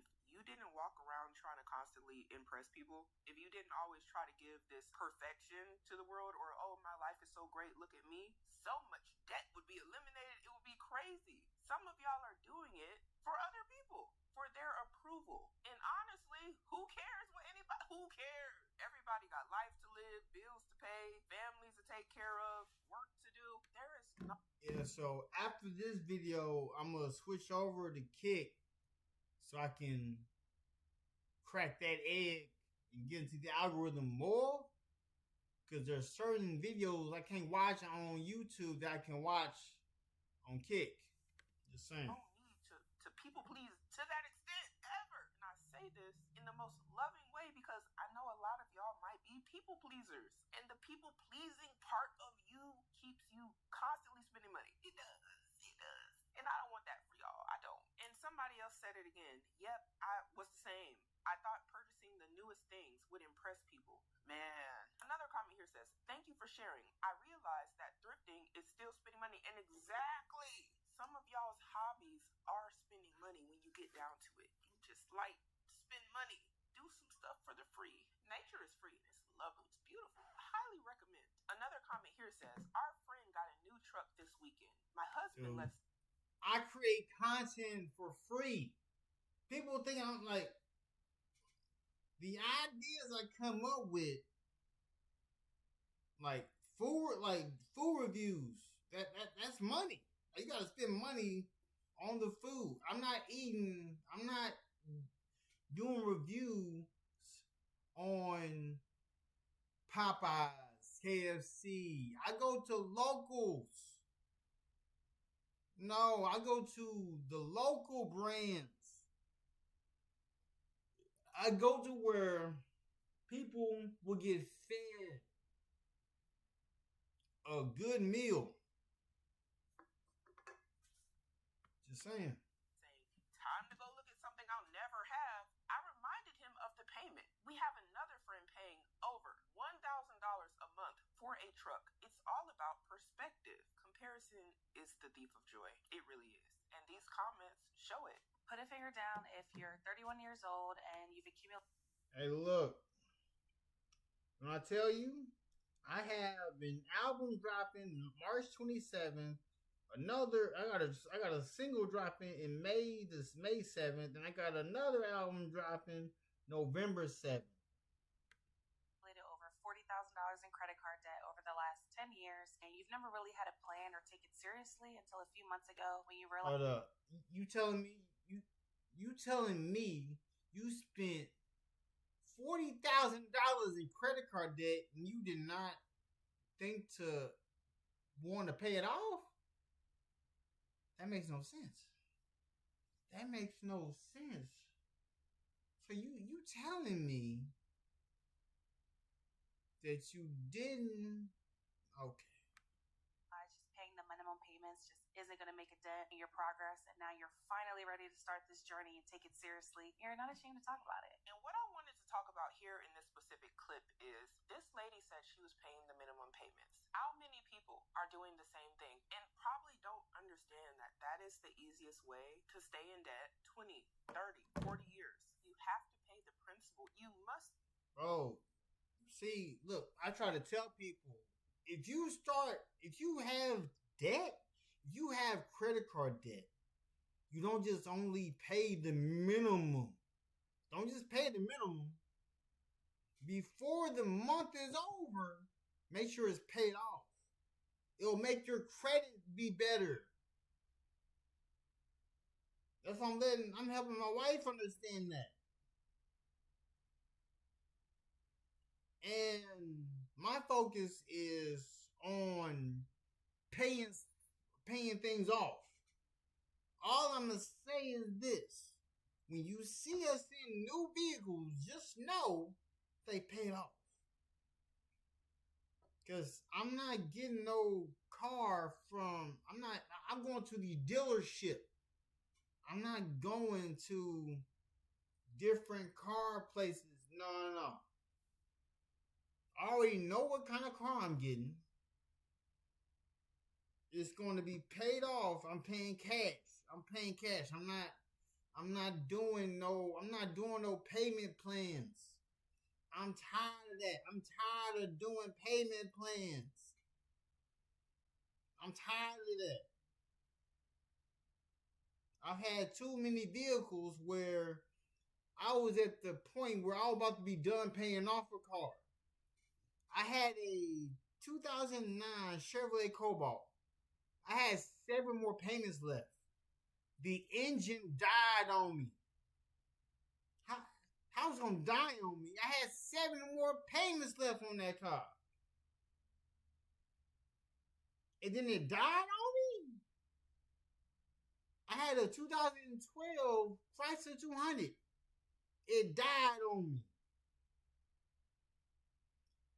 Majority of the cars I've had got injured in a wreck, got demolished, got totaled off of one accident. Like, I've had over 10 vehicles. And all the vehicles I've driven were total. And I wasn't the person who was the cause of it. I had my seatbelt on. Everything was right with me. I'm just saying. Get rid of the principal in order to pay off the credit cards because they are attached with interest. And some of you all have very high interest rates on credit cards. It could be 28%. Some of y'all have interest rates that are in the 30%. And she says, I finally have a plan and I'm not embarrassed by it anymore.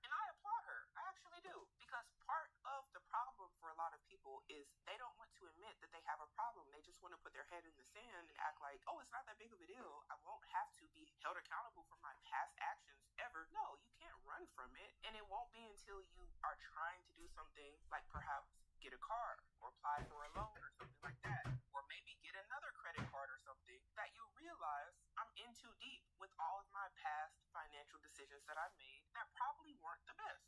So a plan in action is always better than a confession. Like, a confession is good too, but if you ain't doing nothing about your situation, then you're just talking. And she is. So I applaud her. And all the rest of the people, or those of you out there who are watching, actually trying to do something about your debt. Do you want to know why I got in so much debt? It's because when I was trying to be a full-time influencer, I bought so much gear that I didn't need. Like, I bought this microphone for like $250, and I bought Bro, why would you buy a mic? Start off. I started out with my phone. Even my mics were cheap. I didn't even spend the mics I have. I didn't even spend that much. One of my mics I got for free. It came through TikTok. I just did a review on the TikTok shop on a mic, and I got it for free. And then these other two mics I have, it was a 2-pack. I paid like over $8 or something. That's crazy. camera lens for like $2,000. I bought another like digital camera for like $2,000. You bought a $2,000 camera and you just starting? You could just use your phone. Why would you buy a camera? You just now starting to be an influencer. I've been grinding and thugging out on my phone for the longest. This Asus VivoBook, this is my second laptop. I thugged it out on the MacBook. My MacBook was so old, I wasn't able to create content on it no more. I sold it. That's how much of a grind that means I created over 1,500 videos on a MacBook that had an older model to where you can't even create videos on it no more. It was a Sequoia, Sequoia. That model of MacBook, I wasn't able to post. I wasn't able to do anything on that. Like, that's how much of a grind I gave YouTube.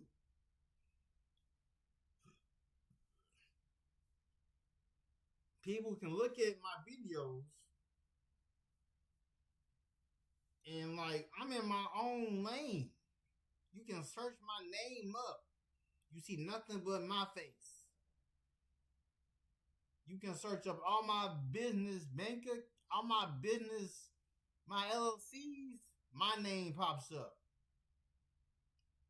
People have called my phone looking for a job. That's the power of an LLC. I can open up doors for people. That's the difference. That's why you can't compare me to other people. That's crazy.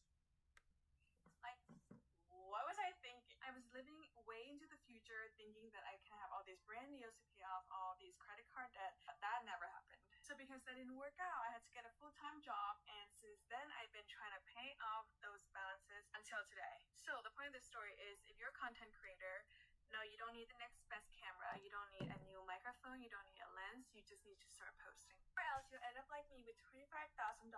Exactly. All you gotta do is post. This is the iPhone 16.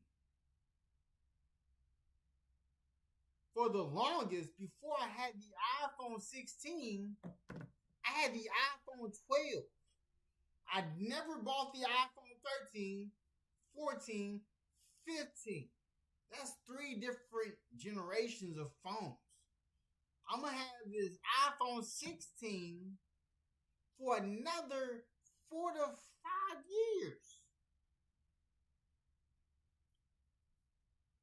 And the camera quality on this phone is amazing.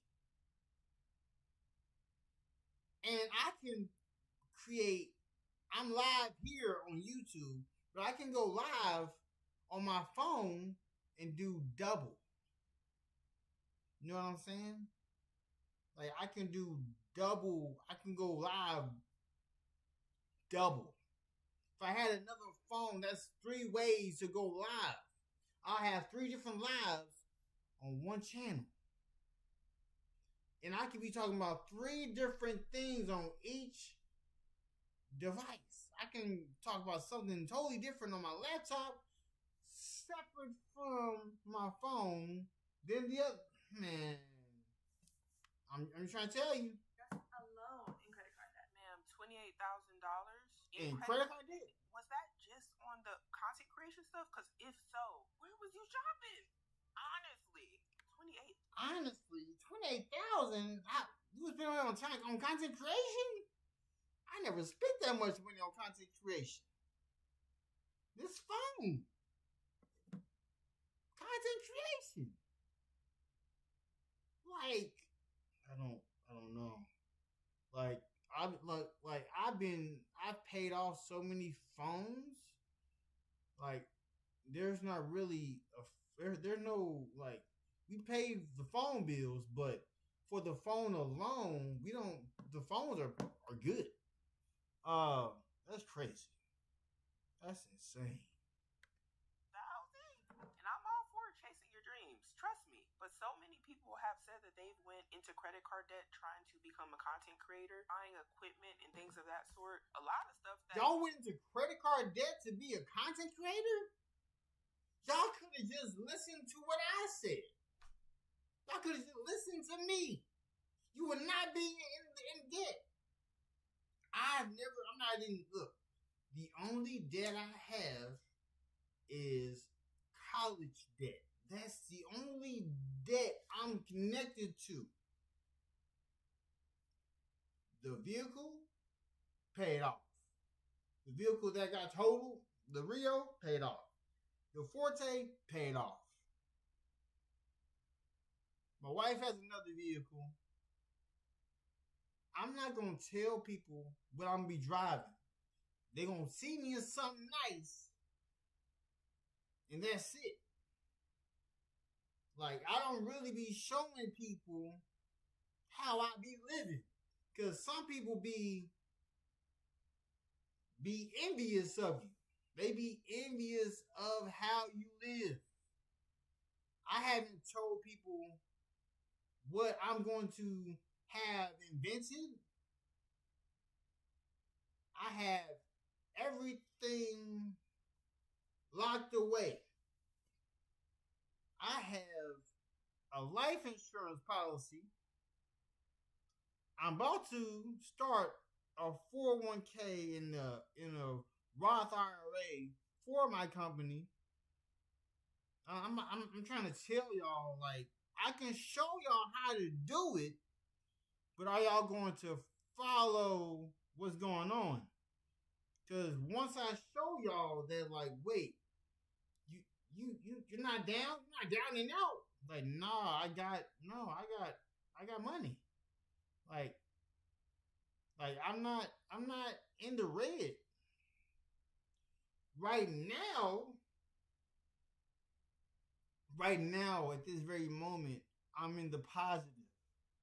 Even though, with being an independent contractor, I have to get back working to accumulate wealth.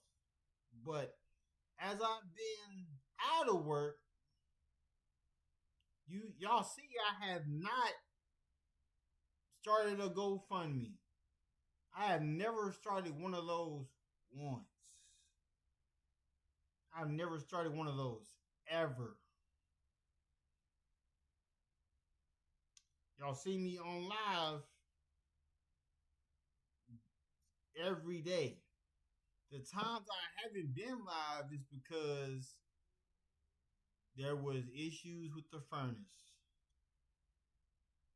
There was issues with the plumbing situation.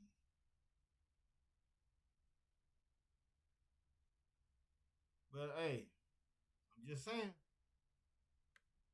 They don't even know how to use, sitting around collecting dust. And it's very unfortunate that it didn't go in her favor. And now she has $28,000 worth of debt. And I'll say this, y'all, there ain't nothing wrong with starting on an iPhone. That's how I started doing social media. I didn't have a fancy camera, barely had a light. But over time, I think it... I ain't had no camera. I ain't had no light.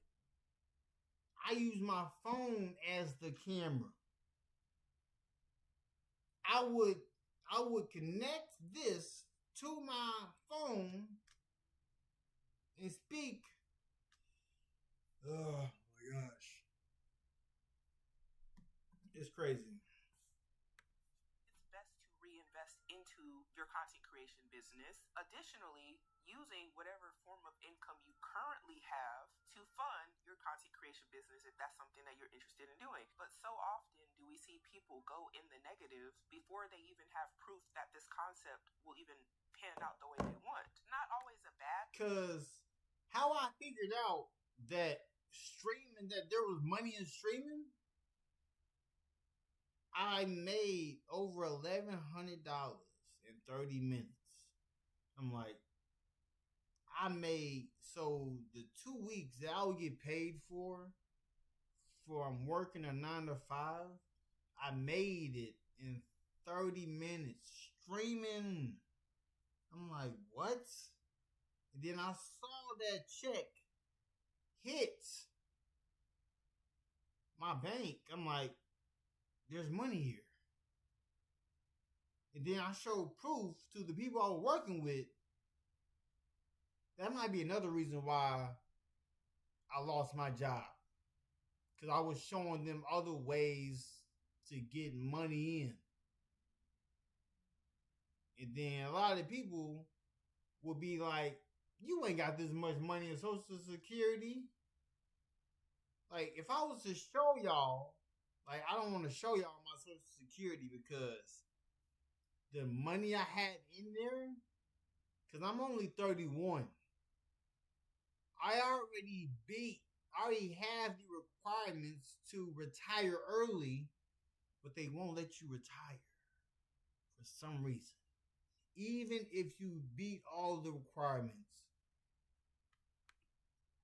But it can be risky. But I definitely can understand where she's coming from with probably even thinking that she needs the best of equipment. And I just think she got ahead of herself.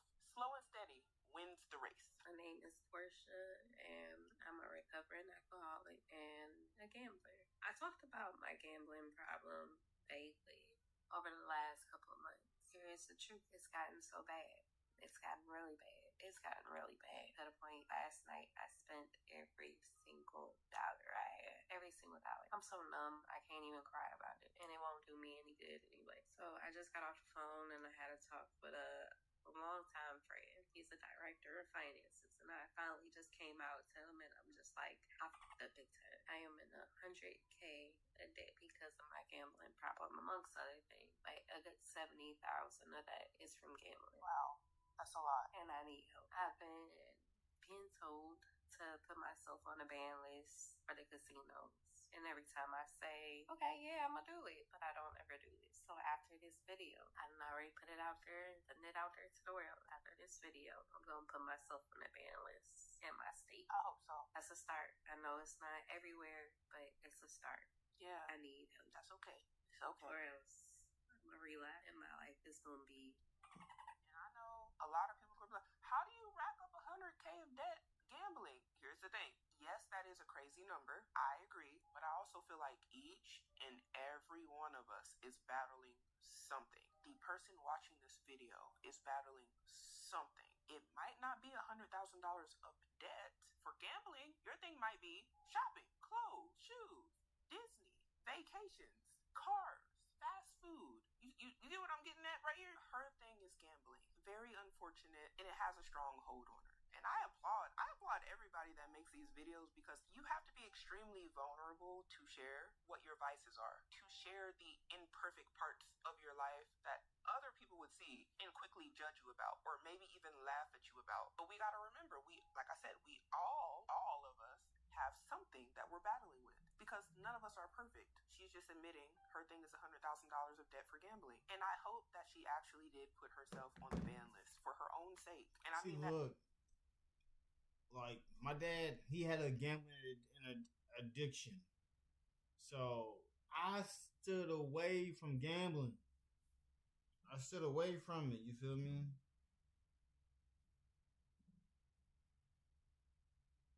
I stood away from it, you dig?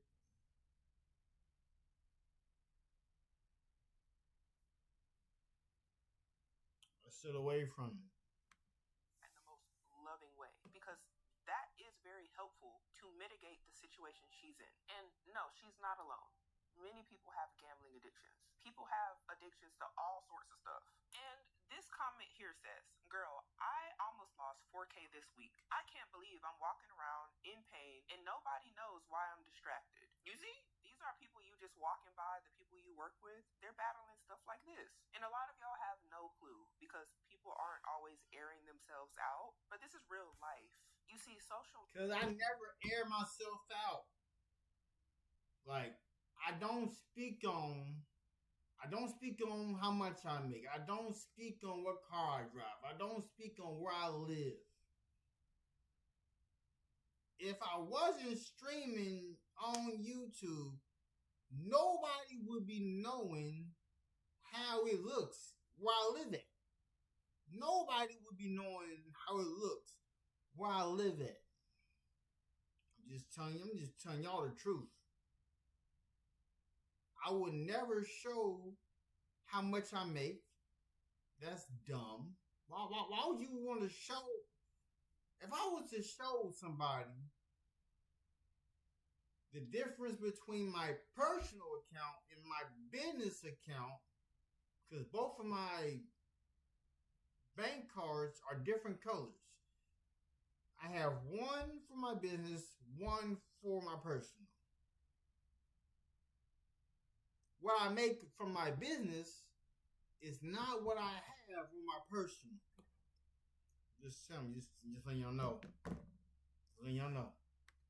Media is a place where a lot of people can show the highlight reels, the good moments of their lives. And that's what y'all are seeing. The highlights, the reels of their life.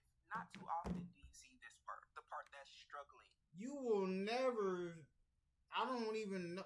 The word struggle don't even belong in my dictionary. The word can't don't belong in my dictionary. When somebody tell me I can't do something, I show them that I can do it.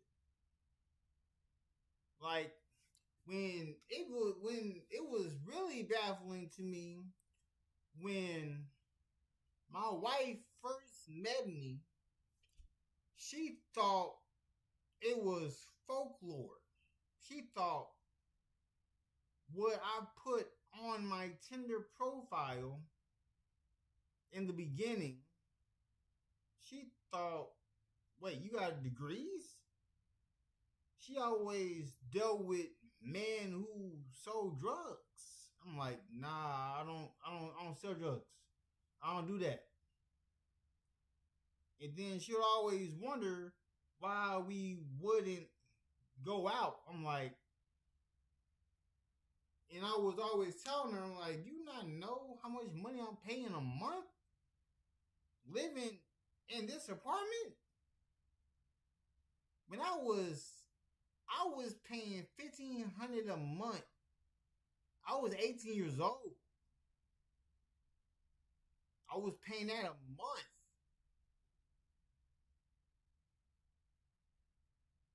Like, everywhere we have moved to, we have elevated to somewhere new.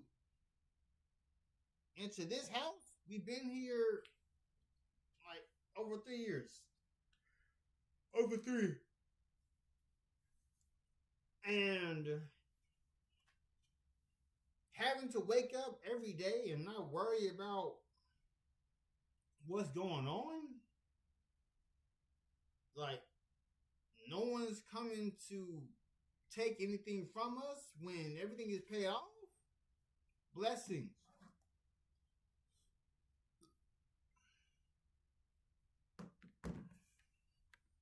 To overcome something that has a hold of you. But that's also part of life. And a lot of people that you watch have those moments too. They just might not be showing you that on camera, and that's their choice. This comment here says, I lost 250K. You lost 250K? Had bad credit and slowly trying to pay off my debt. I'm at 60K right now. Oh my gosh. Bad credit and slowly trying to pay off my debt. I'm at 60K right now. And this comment here says, I'm praying for you, friend. It's not easy. And I hope that she can overcome what she is facing. Because a gambling addiction, if you don't get it under control, can spill over to so many other areas of your life. It's not funny. It's a real big problem. So I'm wishing her well. Now this next video says, why am I in so much debt? Well, let's see. No, I'm fully convinced most of my debt is just because I'm delusional. Okay, because I was like, I'm real hungry. I could make food. Probably not. So let me order a medium pizza, a 2-liter, a little bit of apple pie, and some boneless wings. And then tell me. Bro, y'all need to learn how to cook. Every time I go live, I'm making myself breakfast, making myself lunch, even dinner. We are going to the grocery store. We're going to the grocery store literally Thursday. Because I'm waiting on things to hit. You feel me?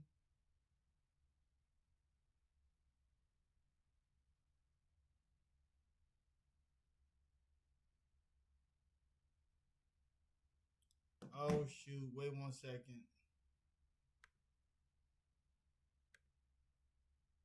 Be right back. What is this? Shot from the same people who died.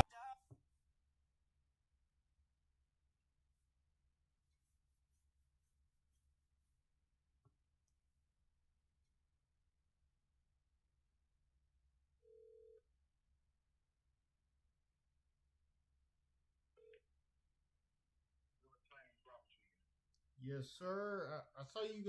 You gave me a call at 3:22.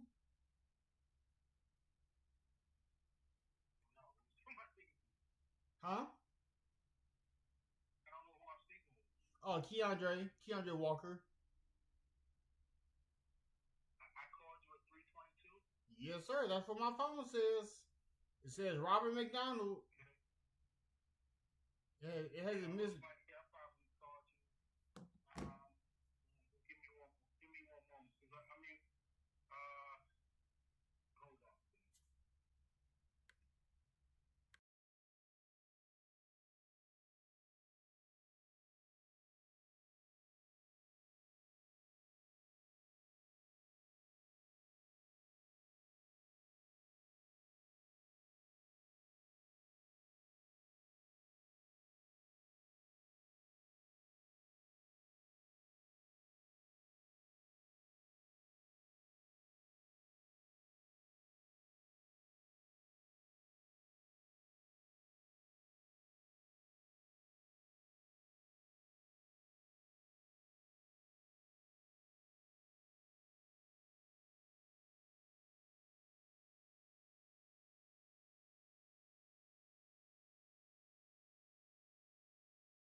All right.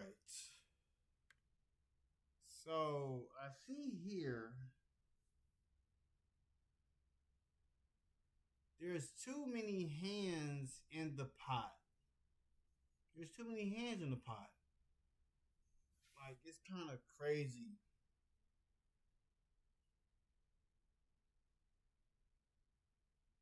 It's kind of crazy.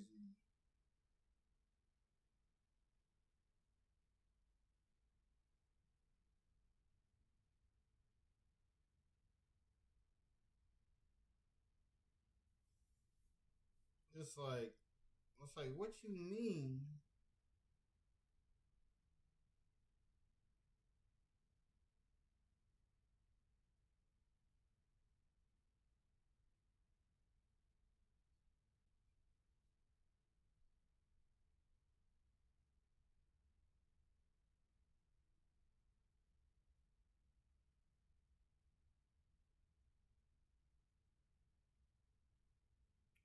So I wasn't able to get wage reimbursement because they use all of the PIP on the medical bills. So I got no lost wages. And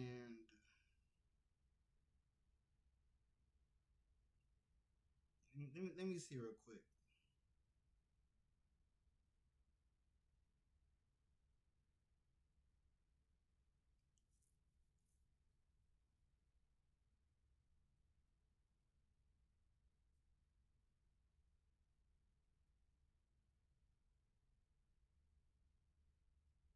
I'm trying to see.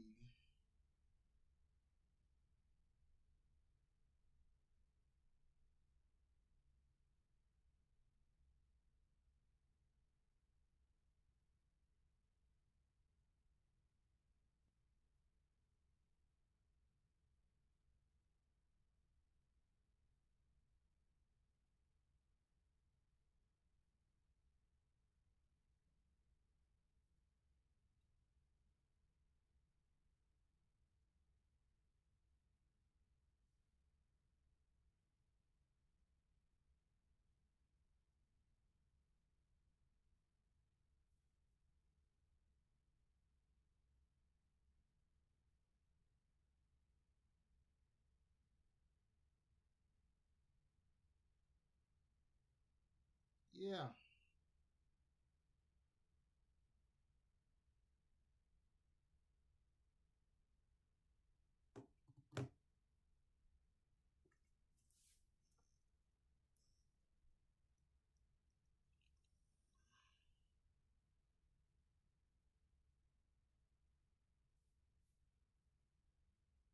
And that was only for what?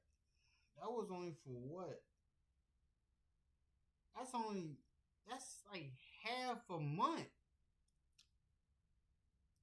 Like, so with Zurich, that's the other company that was the other claim I had. They were the ones supposed to be taking care of the medical bills, not Progressive. And my lawyer asked me, did I get any lost wages? They didn't even, I didn't get all of my wages covered. I've been out of work since October 27th. November, December, January, February. That's 4 months.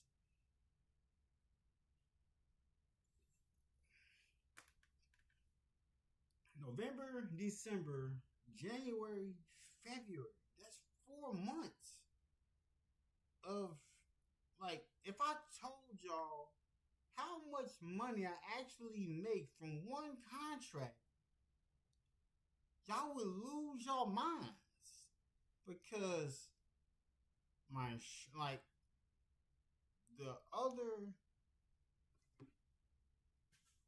1 second, I'm gonna have these be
Like, comment, subscribe to the channel. I will be right back. I got a media ministry meeting today, so I will be right back. Peace.